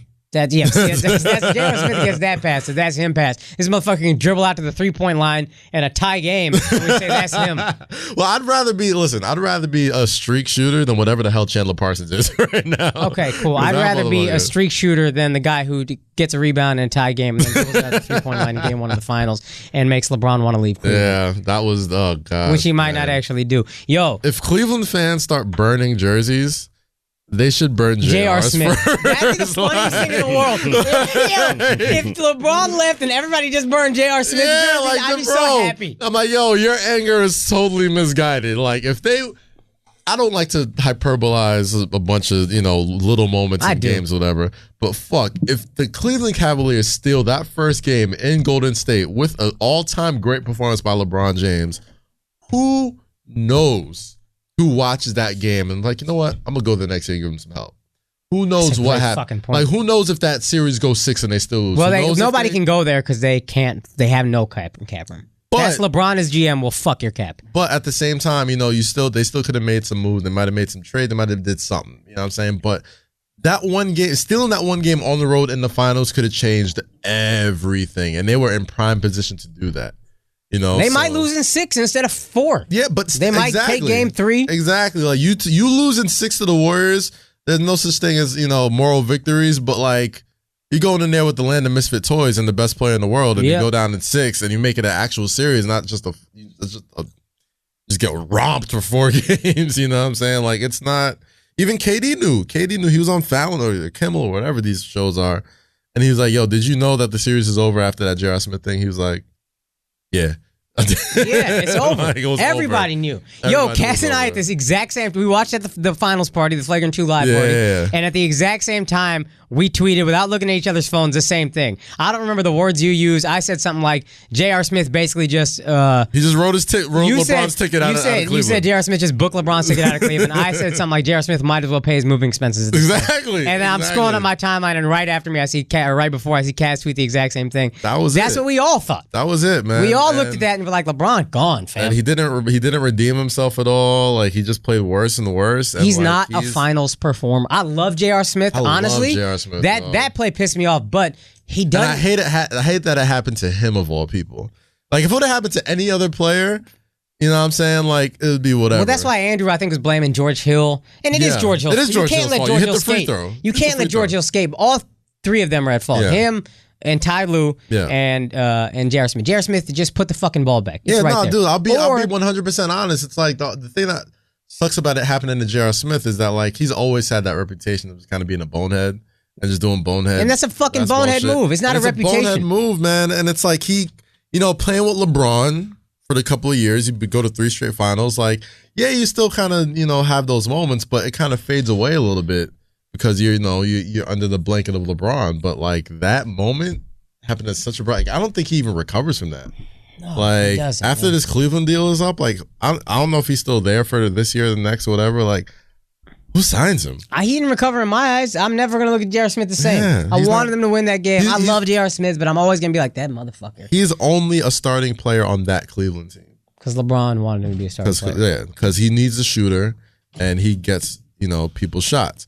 Like, I don't think J.R. Smith starts for any other team except that Cleveland team. I don't think he starts another game again unless somebody's hurt. He's not a healthy start ever again in life. My bad, y'all. I had to take a shit. It's all good. Let me ask you this. I've been waiting on you to actually bring up this thing. I kind of brought up in the pre-show. What? But there's dunked yesterday. You dunked? When I dunked yesterday, like Who'd you a dunk fucking on? savage. Who'd you dunk on? It was a terrible dunk. First of all, they were trash dunks, but I thought they were so bad. Did you palm it? Son, Did you palm the ball? All stretch. Yeah, I saw it. At 34, you dunking is like 68 Dr. J dunking. Yo, it's so funny. Someone else said that. Yeah. It's the same thing. Somebody was like, "Yo, Dr. J dunked at 60," and I was like, "Yeah, but he's like 6'8", right? Yeah. How tall is he?" He's like 6'7", 6'8". 6'8". All I'm saying is, Dr. Arms J. that fucking stretch from here to next week. Too. I'm gonna show you guys the dunks because they're that great. No, I saw it on the gram this morning when I was. So here's the thing. Swiping. In-game dunk? Nah, fam, come on now. Son, You didn't even. There was no gather dribble either. Son, that's what people do, bro. Like the second you dunk, first of all, they're like, I literally ask people, I'm like, I go, do you guys think I could still dunk? You tell me if I could still dunk. Overwhelming no, right? I'm like, I'm arthritic toes, everything's bad, right? Overwhelming no's. I yam it right-handed, yam it left-handed, and the first thing people saying is, it's not in game. You ain't dribble. You know what I mean? You gotta at least take a gather dribble. Though. I gave you credit for yo. I said you dunk at 30. It's like you're in that shit like fucking Cedric Ceballos blindfolded. That's all right. That's all right. I hit it with the right and the left. The left is more impressive. You dunk like Candace Parker. I'm not going. Candace Parker could dunk. She can't. Candace, you can't dunk, yo. Candace Parker has dunked in games. Nah, girl ball. Yeah, she's dunked men's balls too. Girl balls easy. Men's That ball shit. too. We don't need to get into her sexual habits. We're not going to. No. Shouts to you, Candace. Get yours. Parker. But the goat. The Candace goat. Parker. Anyway, so Skylar Diggins the GOAT. Skylar Diggins? I've never watched a game. Honestly, I don't know which is which. So I know which one Skylar Diggins is. Candace Parker is the GOAT. Skylar Diggins is like she was like my first like WNBA crush. Where like I thought she Diana wasn't like Taurasi is the best. Well, yeah, you're right. Diana, so she's like the Kobe of the WNBA. Who, Diana Taurasi? Yeah, she looked like a lunch lady. Bro, every public school lunch lady I ever had is Diana Taurasi. That slick back ass hair. She looked like real talk. But I fuck with Diana Taurasi. Real talk. She looked like an Angry Bird. Yeah. Yo, she looked like Gru. Nah, I fuck with Diana Taurasi because she plays like a dude, bro. Like she plays ball, like she talks mad shit. I am Diana Taurasi. Like she fucking, I fuck with her. But yeah, between her and Candace Parker, all I'm saying is, forget them because they can't dunk. We're talking about people who can dunk still. I thought I was at a point in my life. Listen, we all get to a point in life where the athleticism goes down. Yeah. I thought I was past dunking. My athleticism has always been so low that I don't know you that don't care. I don't know that point. Exactly. I'm the same. And it's beautiful. Son, I was jumping out the gym as a kid. Yeah. Okay? And I thought I was done dunk. I had the ankle injuries like a couple years ago. It was just sprained ankles. You remember all those sprained ankles. And then I was scared to really leap when I'm in the lane because I didn't, not because I didn't think I could get up, but because I thought I would land. Scared of the landing. Son, that's what people don't realize. Yeah. You land on someone's foot. It's a wrap. It's a wrap. So I didn't do it. And everybody was dunking. I was throwing alleys for guys. And I was like, let me see if I still got this shit. Yeah. And I just went up and it was the worst, ugliest dunk. Someone said, that's a hard layup. It's an aggressive finger roll. Oh, it is a hard layup. But it feels good to know that while my athleticism is on the decline, I can still dunk at least for another year. I'm telling you, it's like Dr. J dunking at 68. Your 34-year-old dunk is Dr. J's 68-year-old dunk. Absolutely, yeah. I seen Dr. J's, yeah. Dr. J's 68-year-old dunk. He kind of hawked that shit a little bit, though. Like he still got a little bit of. It's a better dunk. I'm just saying in terms of the feet. Gotcha. How hard it is, and that's the way I look at it. I look at it the same way I look at if Dr. J's dunking at 68. Yeah, man, those fast twitch muscles. The athletic feet, not his feet. Yeah. The fast twitch muscles don't react like they used to. Let me bring this up though, because this is interesting. Denver is trying super hard to get LeBron to talk to them. Yeah. Yo, let me tell you. Why is LeBron not talking to them? Let me tell you, dog. I mean, I was just in Denver a couple weeks ago. Coincidence? I don't know. You know what I mean? Maybe I had something. I think Denver's front office is good. Let me tell you, dude. They made good decisions. The Denver Nuggets, if it's a basketball decision, I give it a thought. Give it a thought. Nikola Jokic is the perfect big man to play with LeBron James. Like if you could make a perfect teammate for LeBron in the lab, it's Jokic, and they just signed him to a max deal. Why? What makes him so perfect? Skill-wise, he averages like 6 assists a game. He's a 7-foot center. Right. You know what I'm saying? He has range. He has ball handling ability. He can finish inside. He's not super athletic, but he creates space. He gives space for a guy like LeBron to be able to spread the court, get it to shooters. He could shoot a little bit. You know what I'm saying? He's super skilled. He's a much more skilled Kevin Love. Much more skilled Kevin Love. You know what I mean? Tell us about, can he bang? He could bang. He's a big motherfucker. He's a hoss, dude. Like, what about Will Barton? Will Barton's a scorer. You know what I'm saying? He gets buckets a little bit. I think, if Michael Porter Jr. is anything like he's been perceived to be. He's not playing this year. He's not going to play this year. But if he's anything like he's perceived to be in the future, that's a nice piece to have on your team. You got Jamal Murray, who's a stud young guard. You know what I mean? Who's the owner again of the I don't know. And LeBron and him are friends. That's why it's even possibly in the conversation. Yeah, like they went to the yacht together, whatever. Yeah. And if I'm Investor James, bro, weed's free out there, dog. Like, yo, LeBron's grades, bro. Sam Hinkie. Is it Hinkie? Hinkie's, Hinky's the Sixers. He's trust the process. That's it. He's Hinkie. KPE. But listen, the gold rush that's about to happen for legal marijuana. Oh, that's you know what I'm saying? Like, Peyton Manning was on that shit first, dog. Peyton Manning went to Denver, motherfucking invested in some Papa John's. I didn't get out to work a day in his life, bro. I'm like, you gonna move to Colorado where weed is legal and invest in pizza chains, you smart motherfucker? He is good bread, dude. So, if you got an empire in Cleveland, an empire in Los Angeles, and you are at the forefront of the marijuana gold rush, LeBron, take the meeting, bro. Marijuana gold rush is over. Take the meeting. The new thing is, if y'all want to get in on it, is cannabinoid oils. Yeah, not only the big three league just legalized it. Pills. Big Three League did just legalize it, and basically what it is they're a replacement for these opiates that people take for pain. Yeah. So instead of taking, was it fentanyl or what everybody in Oxycontin, these highly addictive things that are just destroying families. You could take a cannabinoid pill. That's what they're basically doing, is they're creating these pills that are, reduce pain. And once that becomes, FDA approved, I mean, you're going to see the tech boom you're going to see in the cannabis world. Because think about it. Here's a pill that has no real negative effect on your body or on your mind. The addictive properties are only that you're addicted to not feeling bad. Yeah. Right? So, I mean, you smoke weed regularly. Yeah, well, you can't talk about that. Oh, that's I'm pretty sure I can. Cat smokes weed.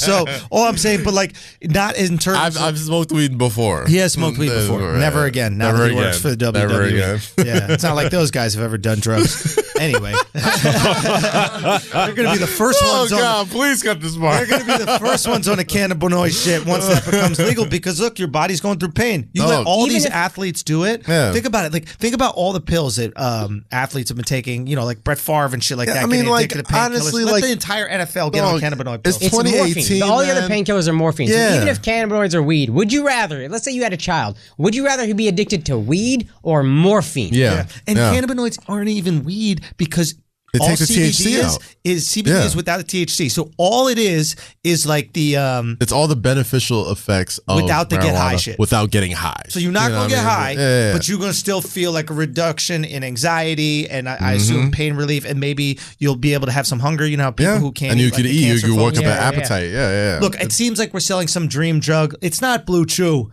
But it's pretty. It when is I was our next ad read. Real talk, get on board. I'm going to talk to a guy because when I was in Denver and I was hanging out with those folks, I met with one of the first guys who was in the weed industry out there, and he shifted his whole business to cannabinoid pills. And he gave these pills to one of the guys I was hanging with's mother, who was she was on Oxy or something like that. I forget exactly what it was. They gave her something. Maybe it was after cancer treatments. I forget exactly what it was. And she said she way prefers it to the opiates. Yeah. The I mean, oxys. here's the thing. So that's how you make real money. If you want to make real money, get into that CBD because that's going to be legal everywhere. Yeah, and bro. it's like, dog, if you really care about the health of your athletes and your family members, like people who are just like are going through these terrible diseases like cancer and fucking all this, like these debilitating fucking diseases, like why not try? Like if you're willing to try, like I've been with people that are terminally ill and I'm like, bro, I'll try anything. And then once they try like CBDs or marijuana or whatever, they're like, why aren't we funding this? Like, why isn't this legal everywhere? Like, it's not gonna kill you. It only has beneficial stuff. Like the worst thing is like you're hungry now, and like a lot of people they lose their appetite when they're going through chemo, when they're going through all this type of shit, and like you gotta eat to be able to withstand those chemo treatments. You know what I'm saying? So it's like I don't know. I just one day if I say all that to say LeBron take the meeting in Denver. Yeah. So They got weed lube. Really? Yeah. Wow. Have you tried it? Dude, my butt felt so good. That shit was tingly. Oh gosh, you're a disgusting human. I just want you to know. What, Alex? You never tried that weed lube, bro? I just want to let you know you're a disgusting Dude, human, when you bro. get that butt fingered, you gotta get that weed lube, dog. Seriously. When those girls are jamming thumbs in your ass, you gotta get some weed lube in there. Jesus Christ. Dude, that's what the real purple haze is. Oh my god. That's disgusting. What? That's disgusting. I thought you get a little fingerling. No fingerling. You don't get no fingerling? In my butt? No. Fuck no. Why? What about a tongueling? No. Nothing It's touches exit your butt? only. Exit only on my What butt. about uncircumcised cons?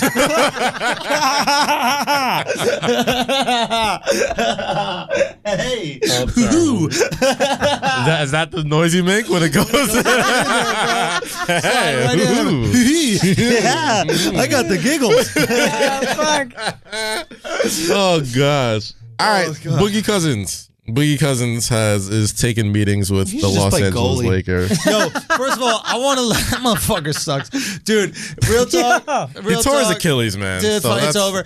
And I would just want to tell everybody, I don't want to hear no more shit about like if you say a black dude looks like another black dude, it's racist, or you say Asian looks like another Asian is racist. If you think that people don't look like other people, just look at my mentions. Because apparently I look like every single soccer player that's ever played soccer in the World Cup. And when you cut your hair, you look like the fucking Nico from Grand Theft Auto. But if you look at my mentions, you'll just see pictures of random goalies, random guys, and it's the same caption. So, Schulz, I didn't know you played for Switzerland. Oh, dude! If you go to my tag photos on Instagram, it's nothing but fucking fat black bearded dudes. Like, oh, cuz didn't That's know what you. I'm saying. I'm like, first off, I lost a little weight. Okay, like I'm not that big no more. You tell me I look like Aziz? That should be. I'm like, who are you Well, you out do here kinda look like fucking? Aziz. Way better hairline. Get out of my Way better face. looking. I'm taller. You know how rare it is? I'm taller than somebody. Are you taller than Aziz? I'm taller than Aziz. Yeah. Really? Yeah. Oh wow, that motherfucker tall must is be miniature. Aziz? I've never seen him before. 5'5", 5'6", I think. I did a he's callback petite. from Master and None, and I like read a scene with him. Really? Oh, wow. Yeah. And you guys stood up together? We were about as far as you and I Did he were. put his fingers in your mouth and spread his... Did he put on Seinfeld? You want to watch this together? Me and you? Nah, I wasn't white enough for him to be attracted to me. Wasn't his type. I don't want to take shots at other Indians. I had to take the joke. no. I had to take the You ain't joke. trying that shit with no Indian bitch, I had to huh? take the joke. No, definitely. I never seen him with an Indian I girl. dare you put your fingers in an Indian girl's mouth like that. She ain't gonna have it. She'll Huh? bite that shit. No question. Ooh, gosh. Okay, here we go. What happened? We got some juice? Woj bomb. Bomb. Philadelphia is meeting with LeBron James and his reps today in Los Whoa. Angeles. League sources tell ESPN. That's what I was gonna say earlier. Woo. The only team he can go to get better I like it. is Philly. And then Philly should make a move for Kawhi right after The that. process, Done. bro. Can I they like do it. both? Yeah, because when you trade for a player, this is the fucking weird thing about the cap. trade for Kawhi. I forget You can this is trade for yeah, Kawhi. yeah. You Kawhi. acquire his bird So you rights. give him Simmons. Give him Simmons. And I don't even think Pop wants Simmons. I think he can't shoot. What am I going to do with him? Oh, Everybody on the thing. Spurs can shoot. I wouldn't give him Simmons, but they got Miami's unprotected pick in 2021, which I don't know if it's gonna be good, but these guys are all nutting over it because it's unprotected, and Miami could be really bad then. This is true. They could be really good because Pat Riley could sign anyone. Probably draft LeBron James. But it's like a coveted pick. And you can give him Fultz. Yeah. Fultz, give him.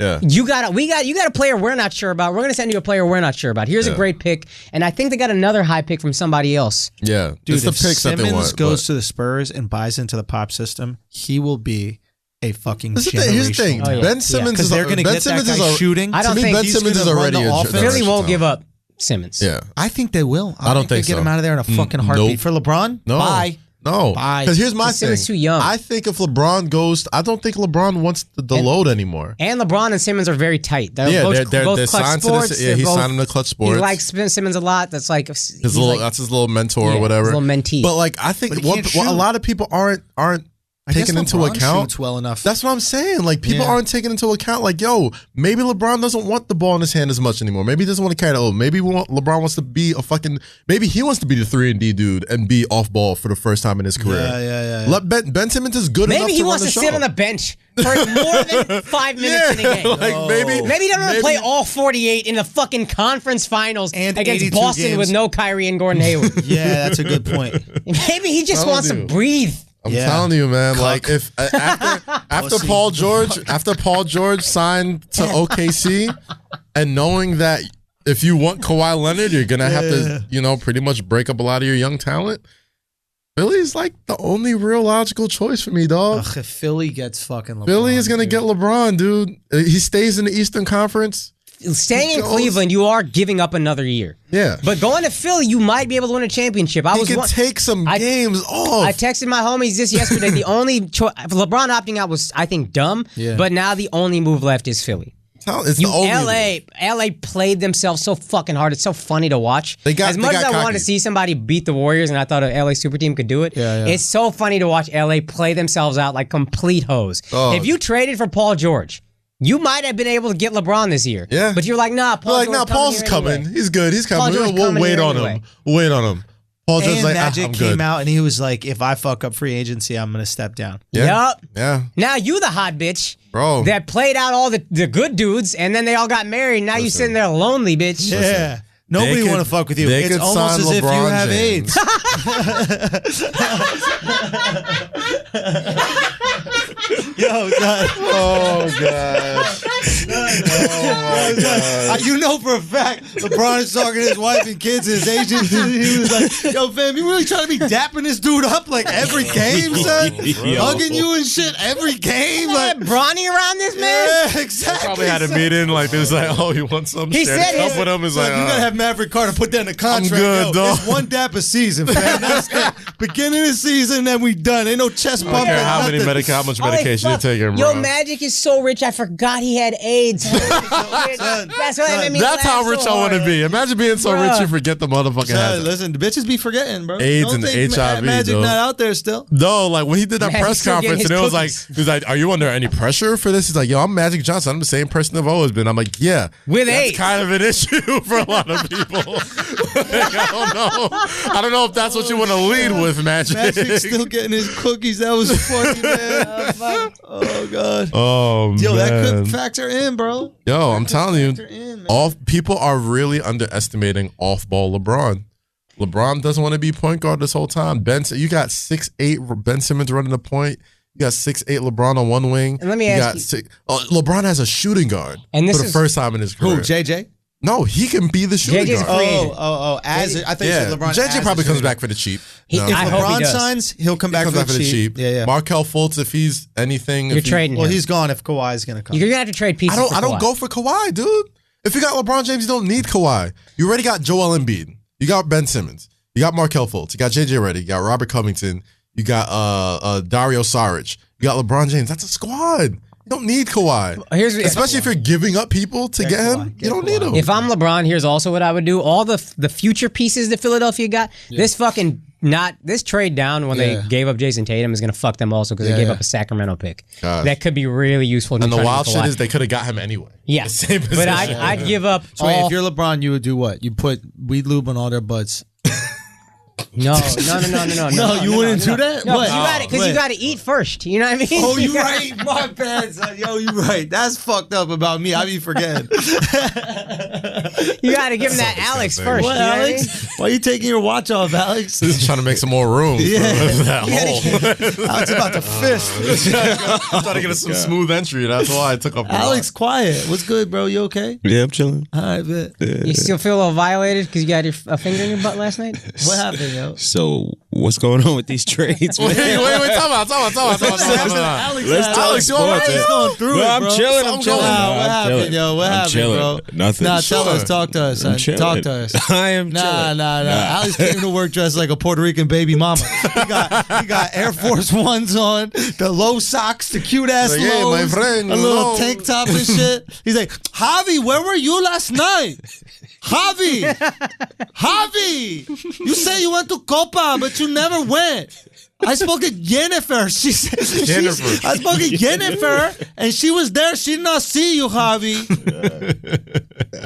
Sounds Javi, good. I got a C-section for you to protect it. Oh my goodness. I wish I knew how to cut mics off it. That's why we got the new board. Yeah.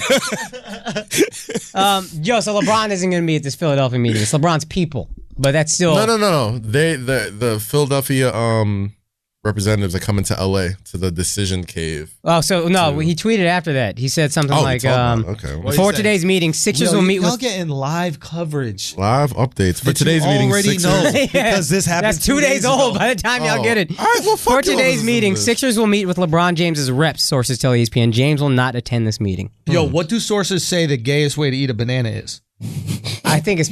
Look me in the eyes. I think it's pretty clear. Look at me in the eyes Put as and eat much it. of it as I can. But then don't bite and take it out.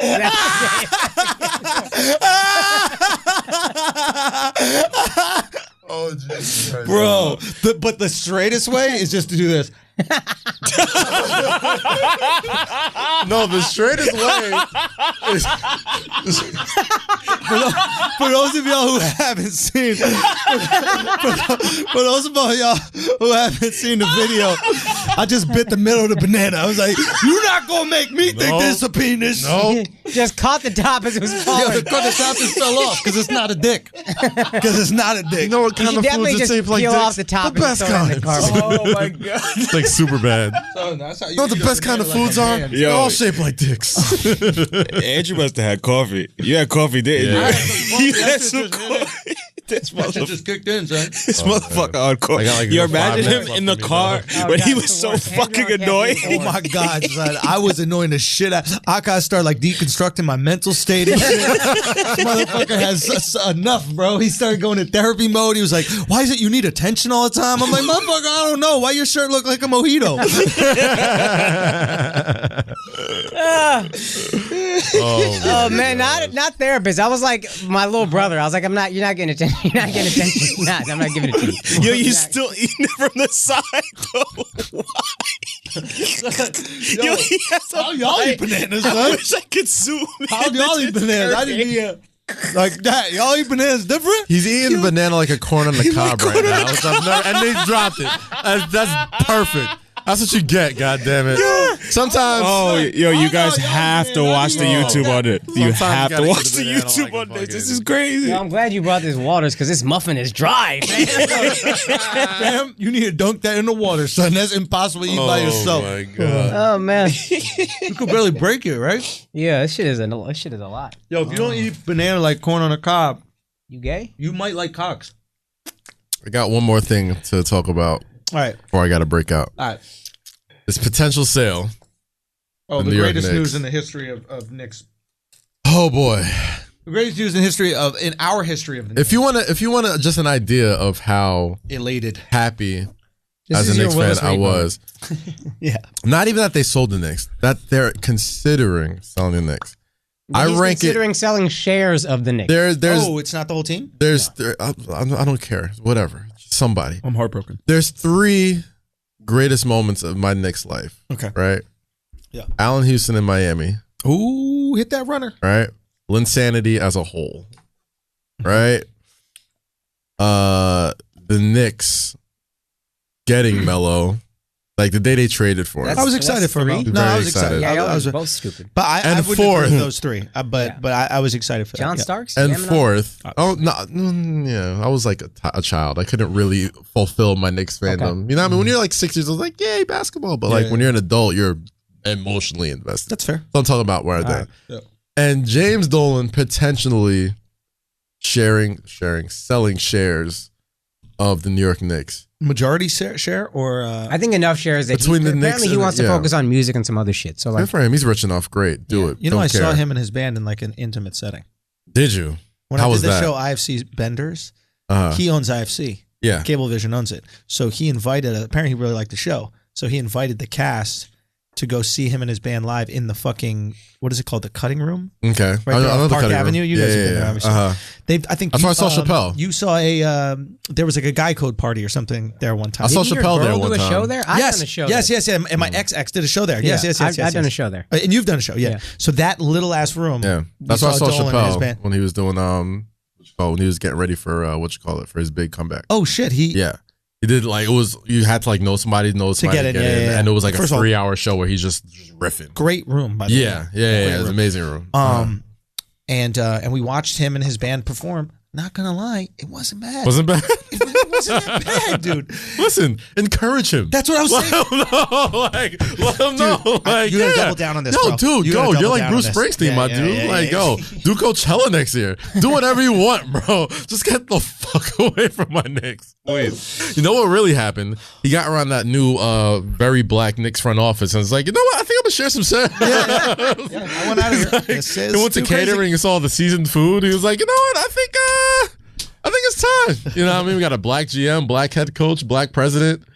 Only NBA team in the entire league to have that. And this is why I said the greatest pitch the Knicks can give.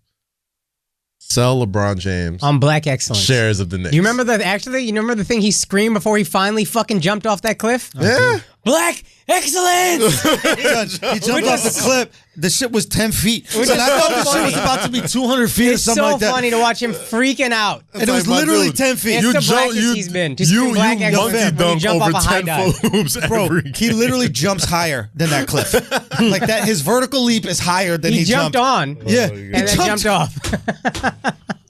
Dude, it was and the camera was set up perfectly where you thought, yo, this shit about to be far. I thought it was going to be a cliff dive. Yeah. That's what it looked like. And it was like, boop. Like, it wasn't even a splash. It was like when you throw a penny into a lake. Oh, wow. I was like, oh, come on, Bron. I was like, I get it. You want to read into that a lot, though, because here's what's weird to me is he's always thinking of something when he's doing this shit. He put that out on his Instagram, right? Yeah. That was like the day before the free agency, the opt-out, opt-in dedeadline. He was out here cliff diving. You wanna. So what is that? I don't know. It's a little weird. It's like I want nothing. I felt like he was saying, I'm not nearly as on top of this shit as you guys think I am or make me out to be. Like, I'm sitting here texting everybody, blah, blah, blah. Oh, no. I think he was like, I'm willing to risk my life, so I will be with Magic. I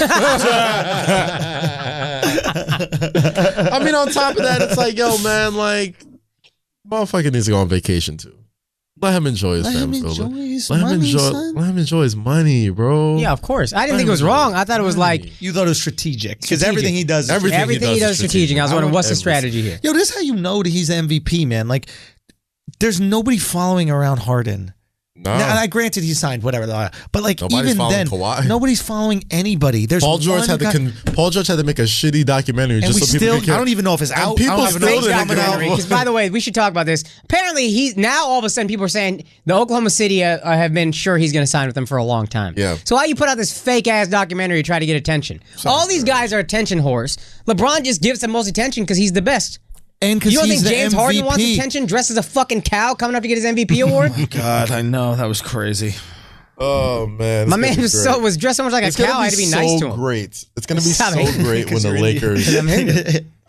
Lakers like strike out on everybody. Oh, just Lakers fans. Oh God, it's gonna be so delicious. So funny. Yeah. Like the Lakers fans are gonna be my new like how you feel about Philly fans. Yeah. That's how I'm gonna feel about Laker fans because every year you go online and you see these photoshops of every. Oh yeah, it's Showtime. It's Hollywood. Everybody wants to be in LA. Everybody wants to do this. I'm like, do they really? Do they? When's Ask the a New last Yorker time? who really wants to be in LA. No New Nobody. Yorkers I know. I will go there for weather and if there's money. Honest, it's nice though. If there's money. No, If you're LA going is there without money, it's a fucking... Okay. That's because our careers are here.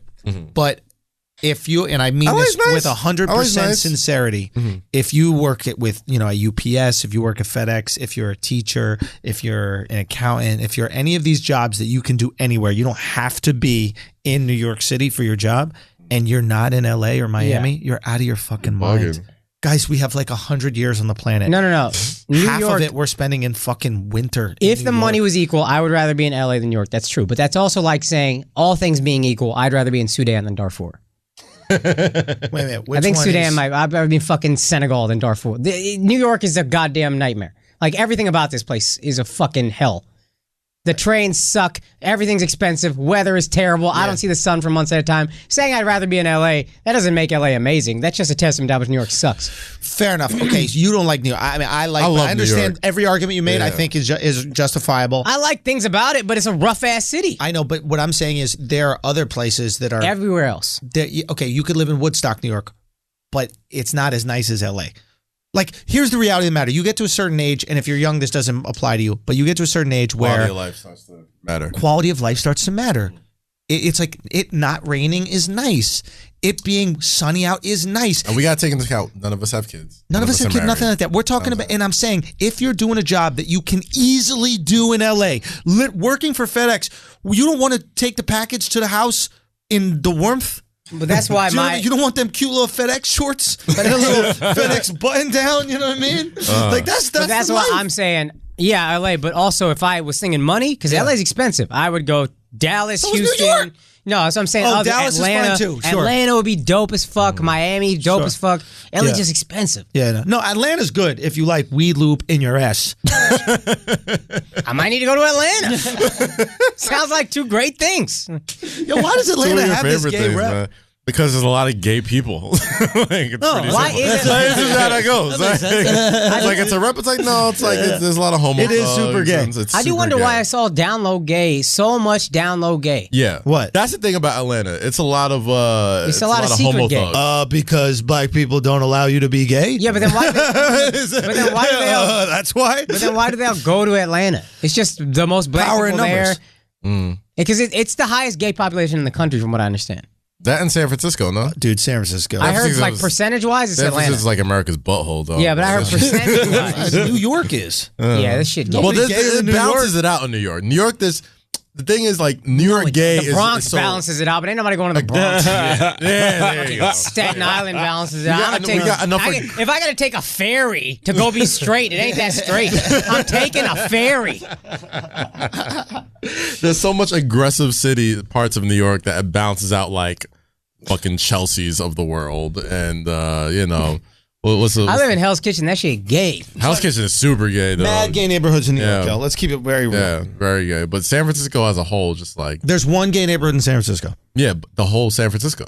That's what it's called. They're not gay. They're dirty. It's different. It's very different. And they're like gay soft. people aren't homeless. I don't know. What you No, they're the rich ones. Yeah, Everybody else is just dirty there. That's why there's so many homeless people, because the gay people just kicked them out of their houses. Like, nah, we got two incomes. We don't have kids, so we can afford this. You get the fuck out. Bro, it is the only city where you don't know who's homeless and who's not. This is true. San Francisco, right? It's is just true. like, is this guy homeless or is he woke? I'm like, is this Nah, the like, homeless people are the ones with confidence. The rest of them are just They're the ones who'll talk to you. yeah. Fucking San Fran. Fucking San Fran. Okay, what else? Great place. Last thing, just to tie two things together, I do hope LA gets Boogie. Because that's when I knew They LA was deserve desperate, Boogie. was when I heard, now that they think they're going to miss out on Paul George, LA is trying to get a meeting with Boogie. Yeah. And I was like, bro, you the only ones. Who ripped his You could fucking get that Achilles in half? Like, Yeah. like okay, sure. That's Like, how you're going to get LeBron's going to be torn like, meniscus, torn Achilles, torn. I don't know. Doesn't make butthole. sense to me, man. But good for him, man. I mean, you know, I hope Boogie gets his money. He grew up a Laker fan, just like everybody did. Magic won enough. Magic beat AIDS. He good. Playing with house money. That's probably how he looks at himself in the mirror. He's like, dude, I'm a billionaire and I beat AIDS. I'm playing with house money. He's the most successful AIDS patient in history, right? By far. Not even close. Who else could they compare it to? Magic? Yeah. Greatest AIDS patient ever. He's the GOAT of AIDS patients. For sure. Why is his doctor not famous? That's a good question. That's a good question. You feel like you would like just... We know Dr. Miami, and he just makes fake tits. There's a doctor that cured AIDS. And you know what I mean? He found the concoction. Yeah, and we're like, oh, Magic's so rich he cured AIDS. Not by himself. Nah, bro. With a fucking doctor. Some doctor was like, hey, try this shit, try that shit. This AIDS, knock And it why out hasn't if you- Magic said what he did? He does. When? Nah. He doesn't say it. Yo, he should be tweeting that out. What's the cocktail, fam? Like, how have you not told everybody this? I think because he has money to get stuff that other people can't get. Yeah. Really? Yeah, I think so. That's what I assumed it was. There's an AIDS cure, but not everybody got magic money for that shit. It's like there's some like wild doctor out there that was like, hey man, we got this experimental shit. Might give you a third head. Might also cure your AIDS. I'll try it. What if? Tried it and it worked. What if, like, the only way to not have the AIDS is you have to kill the person that gave it to you? You know, like vampires. Like that's the only way to like come back. You gotta kill like the host vampire. Yeah, you gotta kill the host, and then all of a sudden everybody's no longer. like fangs goes away. Yeah, like, yeah. God, what happened? It's like you were drinking blood, man. It was crazy. It was nuts. It was Would like, that okay. be ethical? Yeah. Technically, that person gave it to you, but they gave me didn't. AIDS. But they didn't know that they gave it to you. This was a time where It's people like didn't killing know the they had outbreak monkey. Like, you know, if you want to destroy the outbreak and stop the disease from spreading, like if you could find the person who like created cancer, and like if you kill that guy, Yeah. everyone in the world gets cured of cancer. Yo, he got to just kill himself. You gotta dude. kill. Well, yeah. At that that's point, fucked like up. I'm just like, you know what? It's Still living. I'll take it. I don't know. What if he's like? What if he has like all these other like great things about him though? What Like, the other guy? Yeah, like the He gave cancer me guy. AIDS. I don't give a fuck. Like he's the cure. How was Like the discussion? he's the cause of cancer, But he's a good writer. but I got hilarious status updates on yeah, Facebook. like the dude just has a great Twitter account. Like his It's tweets, bro. okay. Yeah. Like, yo, you see this guy? This guy's awesome. He created cancer, but he's a charmer. He's a charmer. Guys, I don't know. Okay, I don't know what to tell you. All I know is I can still dunk a basketball. I'm fucking 34. My legs don't work. I can still dunk a goddamn The basketball. World Cup is going on. Shout out to Messi and Ronaldo, Messi out. Fucking the money up quick, fast, and in a hurry. You know what's funny though is Ronaldo was like, if they just won this match, the Ronaldo Messi debate is It's over. really Ronaldo favorite. It's over. Like, I mean, it should be over already, but it's over. It should be. it should be over, but if he wins, it's over. Now the Messi guys are like, well, all right, fine, you had a hat trick in one game, cool. You made it to the exact same place we made it. Yeah. That's cool. Yeah, and Messi scored. Yeah, You know, and you didn't score in the game you lost. that's right. So what you gonna do? Yeah. He pulled it a lot. It got pulled a lot back the other way. If they made it further, and if Ronaldo had one goal, That's it. yeah, Done. yeah. It's. I mean, I don't know much about soccer, but that seems like a pretty solid case. Yeah, I like just having a take on this and knowing nothing to piss off soccer people. We should come with flaming hot takes. Who's left in the tournament? Do you know? I don't know. Uruguay, or some France. shit. Mexico? Is Mexico still in? Yeah, they got probably. that All right, match go Mexico. soon. Mexico, that's my pick. Mexico's winning it all. Shout out to Mexico. America South. Yo, Mexico's the funniest, bro. So South Korea No, it freaked me out. South Korea beats Germany, which Yeah. allows Mexico to advance to the Right. next stage. And then Mexican fans go to the South Korean embassy in Mexico City, and then they just start picking up Asians and like hoisting them in the air and thanking them. Like they're just picking up random Asians on the street and they're thanking them as if they're all South Korean. And then Sounds lit. the ambassador gets into it. He's like raising his hands and cheering, dude. It's one of those things where you're like, God, I wish I was this invested in something. It would be fun to be Is it this like invested. one Mexican picking up an Asian? Because that would prove to me how strong Mexicans are. They They could just pick up a dude, and Mexicans are not big people. They could pick up an Asian's about the same size as a Mexican. You're just lifting it up like a fucking. But Mexicans are wider. Yeah. You know what I mean? Yeah. Asians are skinny. Mexicans got that. You know how awesome it would be Aztec. if that happened to black people? Huh? Like anytime like What? LeBron James like won a championship, like fans just go up to random black people like, yay. Well, dude, that's the thing. That's the nice thing about not being white is that you could just do that, right? Like, like when for real, like it's true. Like my friend, his father is like really fat, and they go to China for like these like conferences and shit like that, and Chinese people just take pictures with him.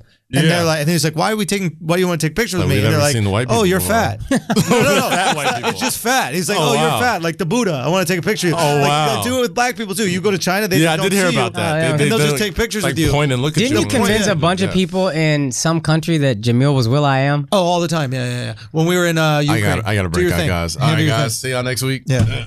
See y'all later. Have a safe flight, buddy. It's a very white. Where are you going? I'm heading to South Dakota and Nebraska. South Dakota. Fuck. Damn. I never even hear about South Dakota. Everybody talks about North Dakota. Wait a minute. Who's in North Dakota? If you hear about Dakotas, people want to talk about South. I always hear about North. Montana and North Dakota. Who's from? No, there's one. There's a comedy club in North Dakota, I think. Oh, I'm sure they got to have something. But no, is South Dakota where Phil Jackson is from, or is it North Dakota? Montana, I think, might be where he settled. No. He went to like the University of one of the Dakotas. Oh fuck. Yeah, I don't know. He's the real deal. Okay. Anyway, Kaz is gone. The show's about to go off the rails, so everybody buckle up. Yo, we did this fucking show. I was gonna tell you about. We did this show yesterday. Yeah. Tell me. So about Friday, Valley Forge Casino was dope. Thank you for everybody who came out. Actually, I think any assholes came out. You don't say that. But, you just go, thank you for everybody to come out, and then the next destination they'll come out. No. Okay. All right, Ward. We got shows coming at the end of September, Nashville, Alabama, and Atlanta. Okay. We'll give you the exact dates. But anyway, you're gonna do a show in Atlanta? Yeah. We're doing the Doug. Obviously. Okay, just making sure. Talking about. Just making sure. Yeah. Red Clay Comedy Festival. Come through, gay people. Yeah. I'm trying to get fucked. There we go. Red Clay. So then the next day we did a show. I hadn't made money in a while, and sometimes Indians always, I don't know if you get this, but Indians would be like, hey, this would be cool. I want to have a stand-up comedy show at this random fucking party. And it was their dad's 70th birthday party.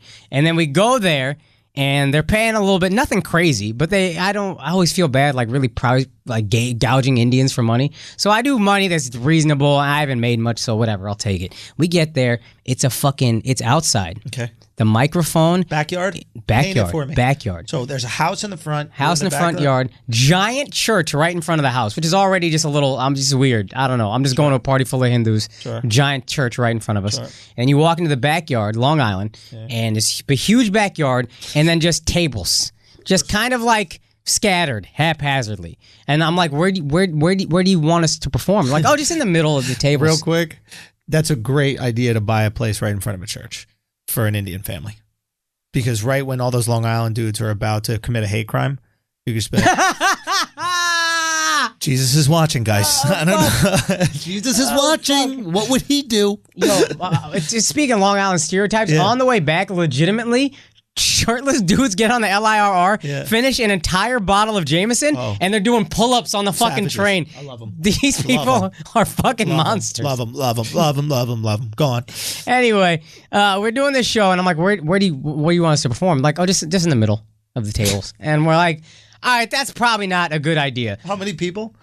50 to 60. Oh, okay. So it's not crazy. But then the microphone, they're like, we got you a wireless mic. I talk in the wireless mic. It is a whisper louder than what I'm doing right now. Fisher Price. There's no way Fisher Price. No way they can hear me.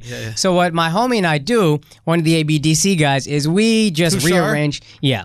We rearrange all the seats in a way that it's like, all right, this is an actual seating arrangement, and they're willing to do it.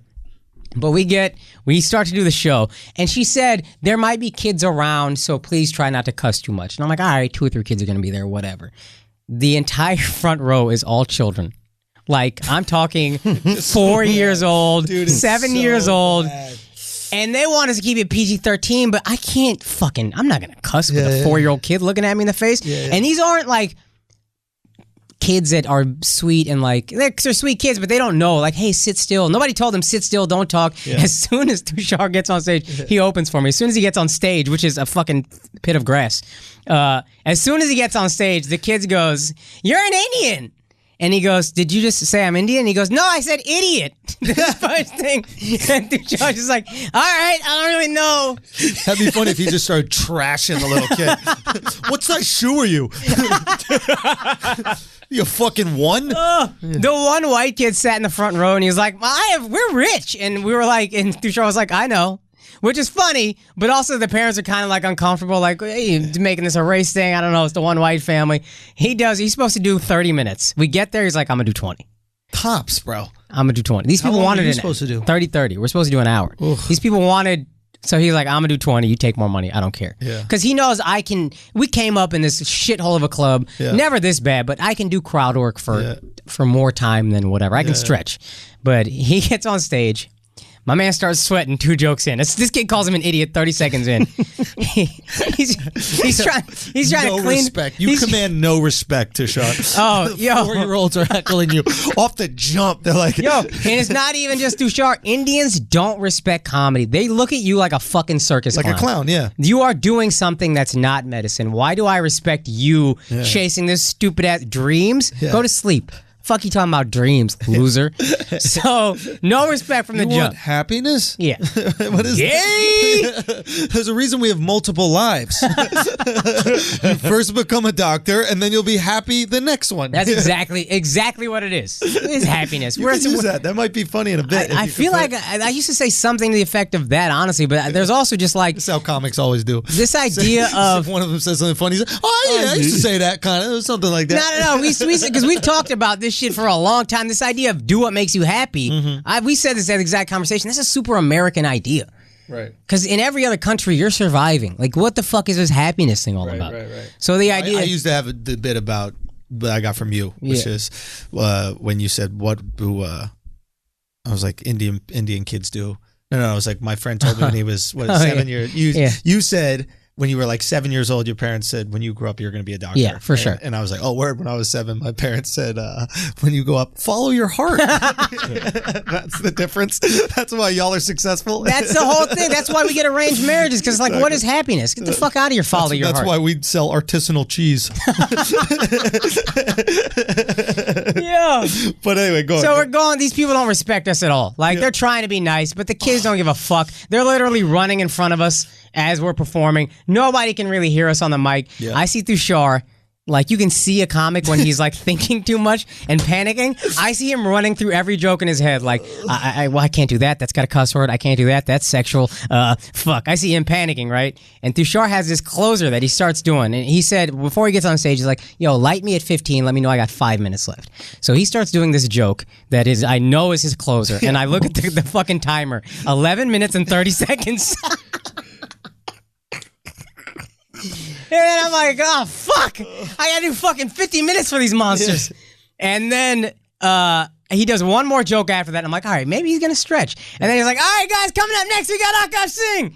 And he just brings me up. And then, honestly, it is what it is. It's not as bad as I thought it would be. It's cool. We got paid. But watching a comic panic. Oh, it's the best. And cut his set in half is the funniest shit on Tell them earth. what we used to do to blow at the Village Lantern. Holy fuck. Dude, when we first started, I'm going to let Akaash tell the story, but when we first started comedy, we would all do comedy out of this small bar that had a downstairs like room that we turned into a comedy club called the Village Lantern. Yeah. And it was in Greenwich Village. And they literally just gave us the room and we could do whatever we wanted with it. We could organize the show times and we would beg people on the street to come in. It's called barking. Hey guys, we got a free comedy show right downstairs. If you want to come check it out. Yeah. That's exactly every person that walks by. Swedish people into the basement. And I don't know why the fuck they would go. And the first 2 people would walk into a dark basement by themselves with no one else around. Yeah. And that was the hardest, to make the first group stay. Once you got a group to stay and somebody walked in and they saw other people there, they're like, okay. Every group gets easier than the last one. Yes. So that's how we set up every show. And sometimes you'd have, 40, 50 people in this the room was actually great. Yeah. If it was full, it was a great room because it was so tightly. Yeah. It was like a coat check room. Yeah. Like it was small, but it could be amazing and nobody was watching us. And we had this ability to like offend people, piss people off, try like fucked up jokes. Yeah. It was great. Okay. I don't think we'd be doing this podcast this way if we didn't Absolutely come up there. not. I wouldn't think we'd be doing comedy this way. Every time Yeah. I'm on the road and I see some people opening for me and I see them like I feel bad because it's like, oh, you guys have to kill. There's stakes here. Yeah, if you don't do well, you won't get booked again. Then you can't be a comedian. We both had the freedom. I couldn't do it at first because I would be like on your show or on someone else's show. But then when you ran a show, you could walk the entire room. Sure. Like you don't have to like me. You walk, and that's on me. It's my show. Sorry, everybody, but it's my show. Yeah. So what are you gonna do? You'd hope that they don't. You'd hope they don't. You'd hope they don't. But that's a part of the process of me figuring out what me is. You're gonna say some real dark shit or stupid shit that is in an effort to get to the truth before you get there. Dude, it's I mean, this weekend is a perfect example. Friday night, I did 4 shows in the city, and I would say I walked minimum 4 people a show. So I walk 16 people minimum. And you got a name. Walked means like they got left. up and walked out of the club. Oh, okay. I'm done. Dude, there was this chick. Give me my bill. Yeah. There's a chick from. Damn. I'm working out a couple things. I don't want to give away the premise. I want you guys to see them, but like a couple things I gotta talk to you guys after the thing about. The reason I don't share it on the podcast is I want you guys to come to the live shows and see them when they're really done. But like, I'm just working out a couple bits in this one bit about how like it's not that bad to be a woman here in America. It's and not this that girl bad. goes, no, it's great, incredible. But I talked to and this woman goes, he goes, yes, but it could be better. And then I go, where? Like I go, where would you rather live? And then she's like kind of perplexed. And I'm like, you have an accent. Where are you from? And she's like, I'm like, where? She's like, Turkey. Did you light her ass You up? greedy bitch. You know what I mean? You just upgraded to the iPhone X and you like, but it doesn't have the Samsung. You in business class, picture. bitch. Would you know want to what I go to mean? first, bitch? Listen, yeah, just accept where you at. I'm not in first, bitch. Yeah, exactly. So it was one of those things where, and then, oh, dude, she was so funny. But it was very interesting because then she was like, when they were leaving, she's like, oh, and then she's like, yeah, but it is racist here. And I go, now I'm talking to a girl who's from Turkey right now. So Yeah. she broke down the whole thing about how like the Turkish people that are from outside of Istanbul and from like the country, they have a name for them that literally translates to the Black Turks.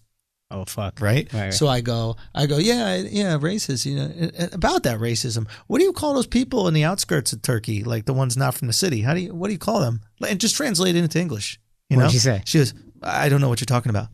Did you know the term? Lying-ass bitch. Did you know the term? Yeah, of course. You hit her with it? I don't know what you're talking about. Yeah, You hit her yeah, with yeah, it? of course I hit her with And then that what'd she shit. say? I don't know what you're talking about. I don't know what you're talking about. And so I was like, okay, that's what it is. And then she goes, she says something, and she goes, yeah, we're leaving or something like that. And my boyfriend is from Iran. Say your racist joke about Iran. And I was like, I don't have any racist jokes, but it is funny how you complained about racism, yet you've made a lot of generalizations about me. Right. Right? Yeah. Like not once have I said anything about you. Right. But your assumption is a second you talk about Turkey, I have a way of thinking, and a second, Yeah. whatever way of thinking. So they fucking left. Some other people left. I mean, I just had 2 girls in the front row furious about just these 2 girls were so fucking mad at this other show. And I asked them, I go, yeah, like what's really wrong? Like, what do you hate right now? They're like, Trump. We just fucking hate Trump. And I was like, what do you hate? Like, I'm sure there's reasons. Like, what do you hate? Just so many things. Just give me like 1 or whatever. There's so many. I was like, all right, give me 5. And she's like, well, the tweets. And I was like, well, yeah, like what's one of the tweets? And they're like, there's just so many. I'm just like, do you think maybe you just hate him because you're told to hate him and you don't really know? No, it can't be that. What are you talking about? Yeah. How I can't believe it. In defense of the tweets, there are so many tweets that are like, this is crazy. There's a million tweets. Picking out one is tough on the spot. You're like, yo, there's so many. Like I could name 1,000 things about Trump that I could put good arguments behind and say whatever. But when you're a 21-year-old white chick, it's just like, I'm told that I'm 21-year-old white girl. I can't. You're what's higher than a queen? What's higher than the queen of the goddamn country? I don't understand. There's white women complaining. Shouts to, by the way, this comedian, Sam J. You know Sam J? Yeah. This bitch is a beast. Yeah, I saw her at this show in Brooklyn, and she went in on white women. Yeah. She went in. She's so fucking dope. And she's a black lesbian, so you can't tell her shit. Yeah. Like, what is she black and gay? And I hate that in America there's this hierarchy of victimhood that allows you to say more. Yeah. We should all be allowed to say whatever the fuck we want, to be honest. As long as you're not advocating for violence against people, like, I don't know, liberals and Trump, then I'm cool with it. But she was so fucking real, and she just went in on white women and just like, she's like, my building just got gentrified. This white bitch came here. She got here a week ago. It's been chaos. This bitch, we all smoke weed out on the stoop. This bitch opening up the window. Can you? It's my asthma. And she's like, bitch, you don't pay clean air rent. This gentrified rent. You pay weed smoke rent. I hope I did the bit justice. But anyway, I just wanted to say. But point being, for Andrew to walk people right now, At a comedy club, he can do that because Andrew is blowing up. Andrew has been at these clubs for a while. He has the respect that, all right, he's going to bring in more people than he's walking out. I don't know if I could necessarily... I'll lose 4, but I'll have the rest of the people be like, yo, that was a really special thing that we saw. I got to see this guy. And I'm not discounting that. That's true also, so I don't want to... But I'm saying just from a comedian booker's point of view, normally one book person in their mind is like 20 people that walked out. They don't see it as one person. Now, for you, they know how many ticket sales you bring in. Right. And they do, and the crowd is laughing. But like, even if you had no name and you crushed, but 4 people walked out, the booker would be like, I don't like that. They got to consider that. Yeah. And that's what I'm worried about on the road for these kids. I'm like, how can they develop? Exactly. Yo, I'm not going to lie. I got to say thank you to New York Comedy Club, the Comic Strip, Comedy Cellar, Stand Up New York. Like, they've really allowed me to do some, like, grow and, like, do, like, really kind of offensive and risque bits and piss people off. Like, there's been times in this trip where I just fucking piss off the whole crowd. And then months later, it turns into, like, a really funny joke. But, like, they took my side. That is dope. That's rare. Like, think about all the businesses, right? That like somebody tweets one thing that like a worker at the business did, right? That like is dope. one Starbucks, called the police on the black dudes. Then the whole Starbucks is like, we're firing the manager. Yeah. We're gonna do retraining. And these comedy clubs, they're just like, oh, you didn't like it? Don't come back. I will say this. I love all those clubs. I love all those clubs. And the Cellar's incredibly loyal to their comics. God and bless. I'm not into the Cellar. I haven't really done the audition thing yet. Yeah. But I respect the fuck out of that. Having said that, also, you bring in a lot of money, so they're not really going to be like, yo, what the fuck? Fair. So you have more room to grow. And that's my point about the Lantern is we could do all that shit there. Yeah. Oh and when we were young and like angry, like people might think we're angry now. We were angry for real back then. And mean as fuck to audiences and more so to each other. And this is tying it back to the story. If one of us bombed, and I went through about a year of bombing when we first met Andrew and me, so I bombed my dick off. But we did not let that slide. And we had one comic friend in particular, Michael Blaustein, shouts to Blau, who would always take bombing really badly. So it made it even more fun to pile onto him. And we heard this story one time about this dude named Smokey Suarez, shouts to Smokey, hilarious dude. A dude was taping his own set and he was bombing. And then Smokey looked into the camera and was like, "You dying right now."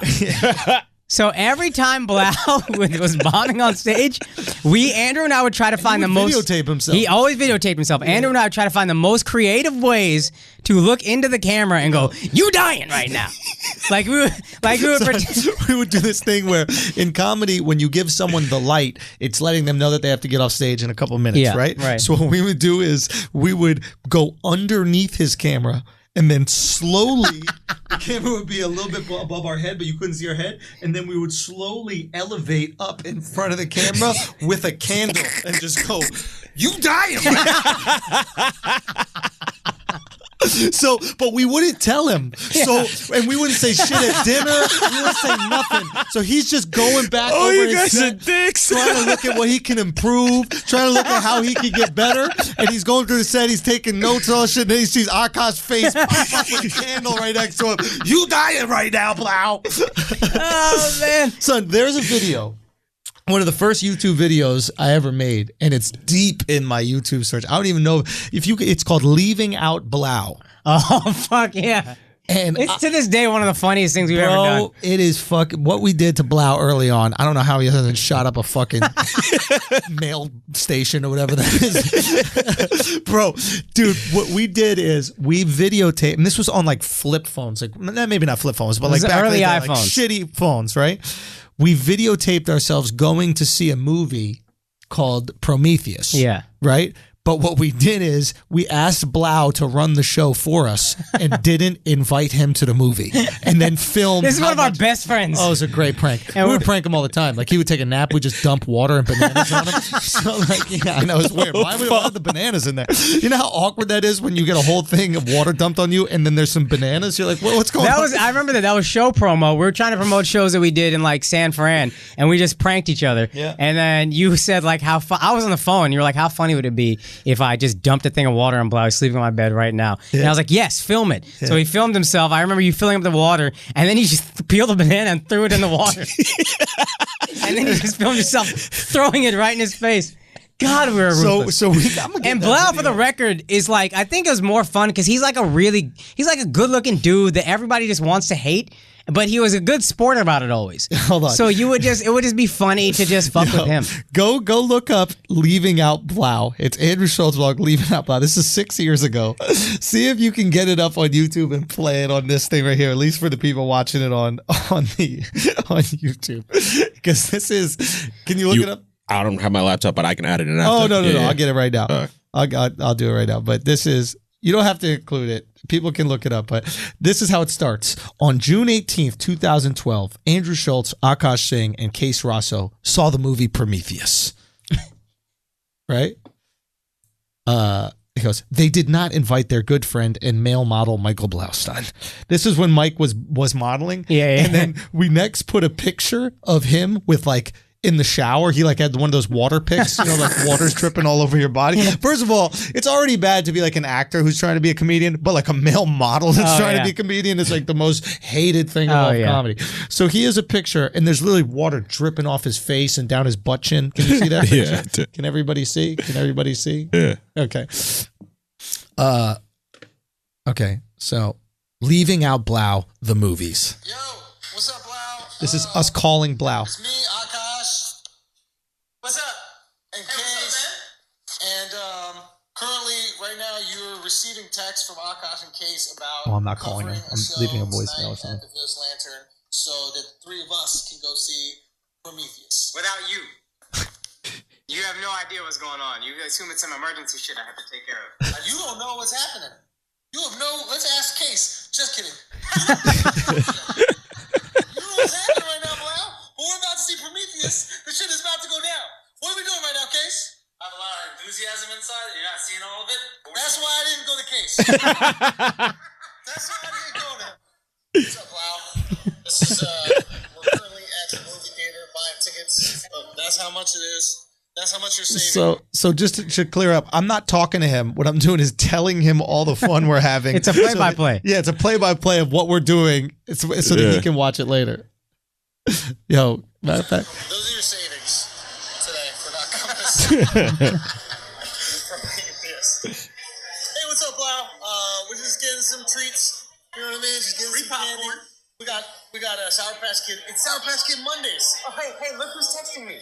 This is you. Hey, Blau, I know it's really hard to see us and hear us. It's during the previews. We're about to watch Prometheus. Previews are bananas. It's amazing. Still watching previews.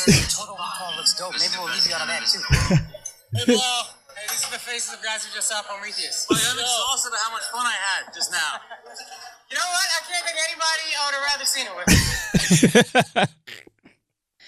God, we were monsters. we really were. Let's call Blau. Let's see if I can get him on the line. He's not gonna pick up, man. He's fucking some girl right now. It's 9 a.m. over there. Is it? Yeah, guarantee you, Saturday night. It's probably bulimic. Hold on. Let me see. This motherfucker is in the best shape with the worst diet. Yo, nobody has a worse diet than this dude. He's an unbelievable. Let's see. Blau, pick up your phone. You ain't doing shit. There's no way he picks up. You at walking 9 your a.m. dog. There's no way he picks up. Does he at wake 9 up late? Like, who the fuck is picking up a phone call at 9 a.m.? That's a good point. It's 9 a.m. over there.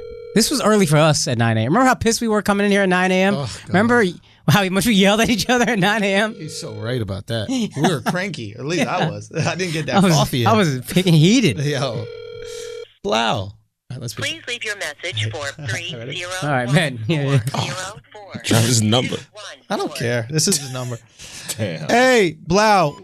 Hey, Blau, what's good, man? Hey, man. Schulz and Akaash here, and we just wanted to, remember that thing when we saw Prometheus, we went and we left you out?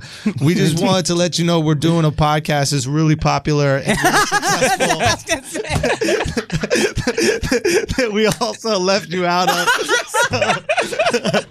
So, hey, man, I just wish you the best and all. You know what I mean? We just out here killing it, though. This podcast man. super popular. And just we got the asshole army going. You know what I mean? So I mean, really, life is changing for us, and things are doing pretty great. I can't think anybody I'd rather do this podcast with. Honestly, I can't think of anybody I would rather be a part of this podcast than my good friend for years, Andrew Schulz. Hey, Case, how do you feel? Psych! Don't give a fuck how you feel, Case. Anyway, we just wanted to, check in on you, see if you're doing well, still bombing or whatever.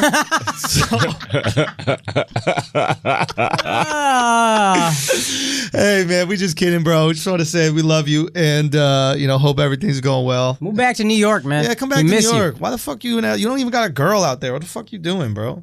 I think that's actually the best is being single in LA. Yeah, you got a good point about that. Fine. Get a girl, then move her back to New York. Yeah, for sure. Make her miserable. For sure. Anyway, your number's on here, so you're probably going to get a lot of texts from people, and yeah.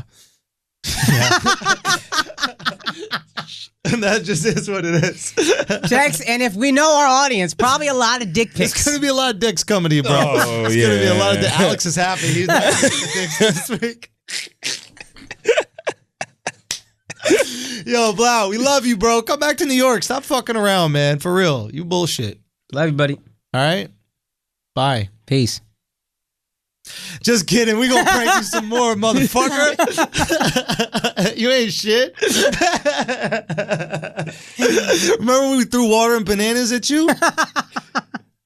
Yo, remember when the water hit you and then a banana was on your face? You're like, what's this all about? Oh, fuck. Yo, I know this is actually a story that we all laughed at. Okay. I remember a story. I remember a story that horrified one of your exes. I don't even know if I could tell it. I'll try to, because it makes us look so fucked. There's some dark shit that we laughed at. Hold on. Do you remember what I'm talking about? With that girl? No, not with that. That was the worst. We can never talk about that publicly ever. That's crazy. We laughed at the worst shit. But there's this girl that it was you, me. Real quick, with the girl just means there's a story that like a girl was telling us something. And then we laughed at the story. Then we laughed at the story. We didn't do anything to a girl. Yeah. Okay, go on. We just laughed at her. Blau, you're still on the voicemail. At her horrendous time. Is that it? No, you got an email, I think. No, It'll tell you when time is up. It'll tell you. Maybe we got time. Okay. Anyway, yeah. It was you, me, your ex or whatever. Hey, Blau, we're going to... Recording has reached There it is. maximum length. Well, looks like you're left out of something else, Blau. Okay, say what you So it was you, me, your ex, and Blau. And she didn't really know us like this at the time. It was like pretty early on. But y'all were in your room, and then Blau and I came over, and we were just chilling, just sitting on the floor or whatever. And then we started laughing about this story this dude told us about this girl he used to mess around with. Okay. And I don't know if you remember, but like some horrendous shit happened to this girl.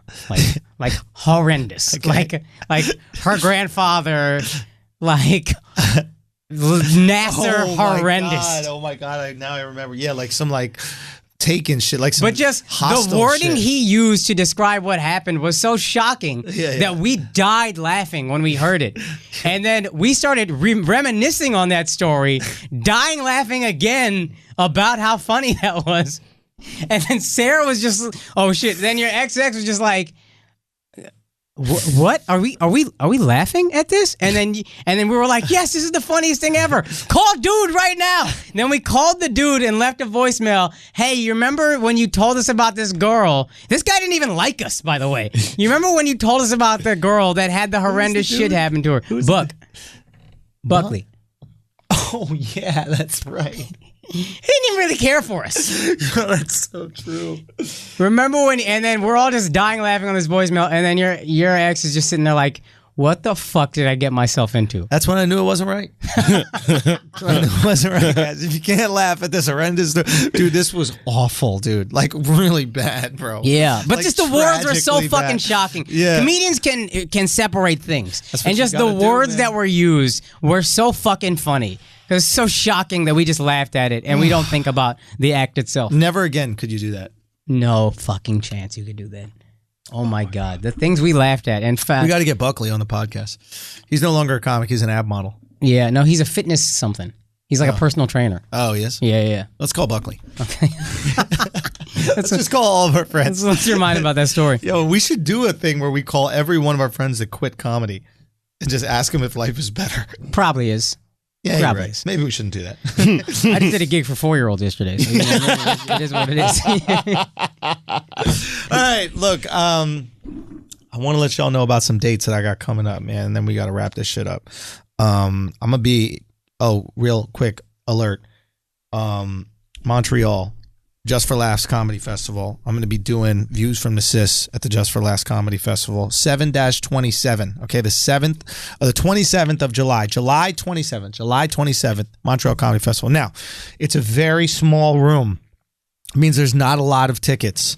Honestly, I don't really care about the festival. I care about you guys, okay? It is the most prestigious comedy festival in the world, this, that, the other. I did it a long time ago. I was never asked back to do it. Now I just all of a sudden get asked and I get to do this. You know, things are popping for me. But I don't feel like this, you know, crazy sense of, let's say, loyalty, because when things weren't as popping, I wasn't asked to come every year. But I do care about you guys because you guys are the reason I'm popping. So go get those tickets first. Get those tickets before anybody else. Honestly, it's not that many, so get them now. I know the week of, I'm going to hear people hit me and they're like, yo, sold out, da-da-da-da. Just go out and get them shits. And also check out a bunch of other cool shows at the festival. I mean that sincerely. I think there's going to be a lot of like big dudes there, and they're all going to be in this one spot. So if you're from around Montreal and you want to drive in and check out a bunch of great comedy shows, just, you know, go do that. And if you want to see any like underground kind of cats that you might not know about, but that are going to be there and will be the next big thing, you have questions, just hit me up, man. I'll tell you honestly. So, but yo, go get that shit. Also, I'm going to be in Seattle the 16th of August. All right. Vancouver, we're doing a theater out there the 17th of August. So Seattle the 16th, Comedy Underground. Vancouver the 17th. I think it's the Rio Theater. Then I'm going to be back at New Brunswick, New Jersey, the 6th through the 8th of September. And then I'm out in Europe, man. You know, I'm going to be out in Europe. We got London. I think the first show sold out. Second show is getting close. So get your tickets, London. That's the 11th and 12th. Then we got Antwerp, Amsterdam, Oslo, Copenhagen, Sweden. And then we got more shows back in America. We keep on adding dates, man. We just added Tempe. Yo, you close it out. Yeah, I got you. We just added Tempe. We just added Atlanta. Tickets haven't gotten up for Atlanta just yet, but we just added that. And I mean, you can go check out theandrewschultz.com for all the cities. Make sure you pull up. I'm going to be in Sacramento the 27th to the 29th of September. I don't know if any of you guys got to connect, but I really want to go to Kelly Slater's Surf Ranch. Kelly Slater got this surf ranch in somewhere in California where it's a man-made wave. It's the best wave in the fucking world. It's incredible. And if any of y'all got a hookup, just holler at me, man. I would love to go surf that shit. You know, I grew up surfing. I'd love to go surf that shit while I'm in LA, or not in LA, California, in Sacramento. I think it's reasonably close. So if y'all got a hookup, just hit your boy up, please, man. I would love to fucking do that. That's a dream of mine. So just let me know if any of you guys got the hookup, please. And also just go check out, man. We're going to be in Sacramento, San Jose, Portland, you know, we got Madison, Wisconsin, Milwaukee, Chicago, Boston, tons of cities, man. Go get those fucking tickets.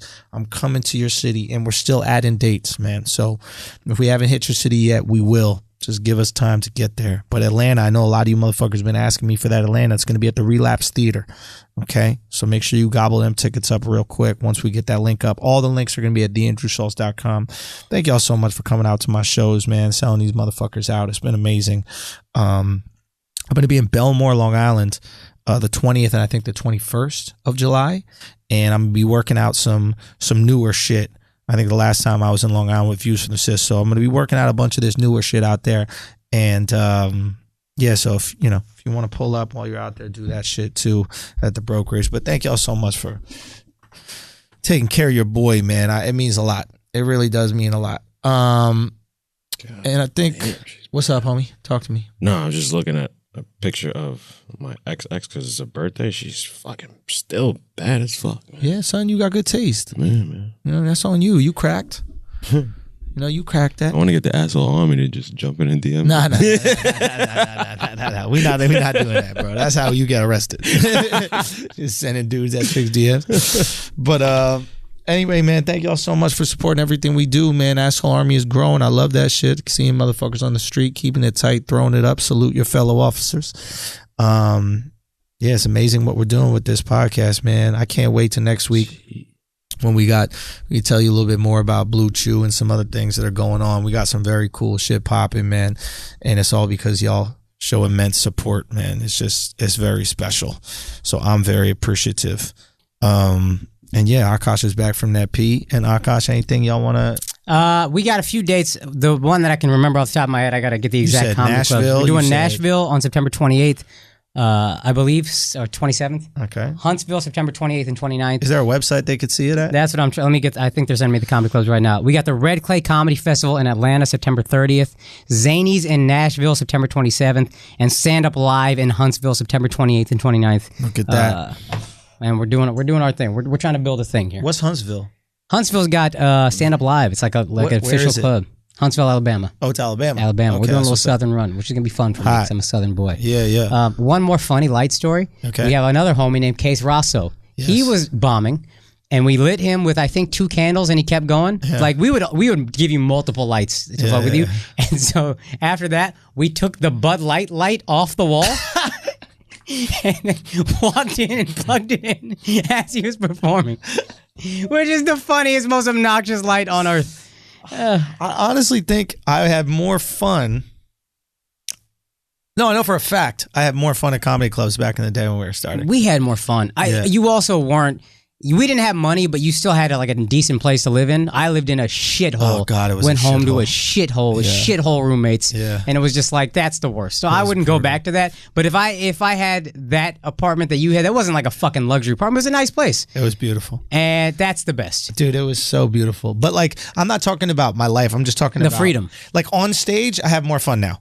But after the show, The camaraderie we had. it was the crazy. camaraderie and like nobody had anything. We had fucking nothing, all of us. Yeah. You know, and there was no TV, no opportunity, no nothing. And it was just, we're there just for comedy because we love doing it. And every night you never knew what the fuck was going to happen. So your expectations were so low. Every night you're like, I don't know if we're going to get a show off. So if Yeah. you get a show off and you do well, Yeah, it was amazing. right? So and now we go into situations where like, oh, there's going to be people here. They're supposed to laugh, and if they A bad don't- show has crazy stakes too. Like your name is on a show that you're headlining. absolutely, yeah. But it was just so much fun, dude. I remember back then we had, and every once in a while I'll get caught in a laugh fit where like I laugh myself out. I don't do that as much anymore as I I used to. definitely don't Not do as much nearly anymore. But dude, there was a time where we went back to your place. It was you, Alex Anderson, Yeah. and and his roommate, His cousin. who what was his name?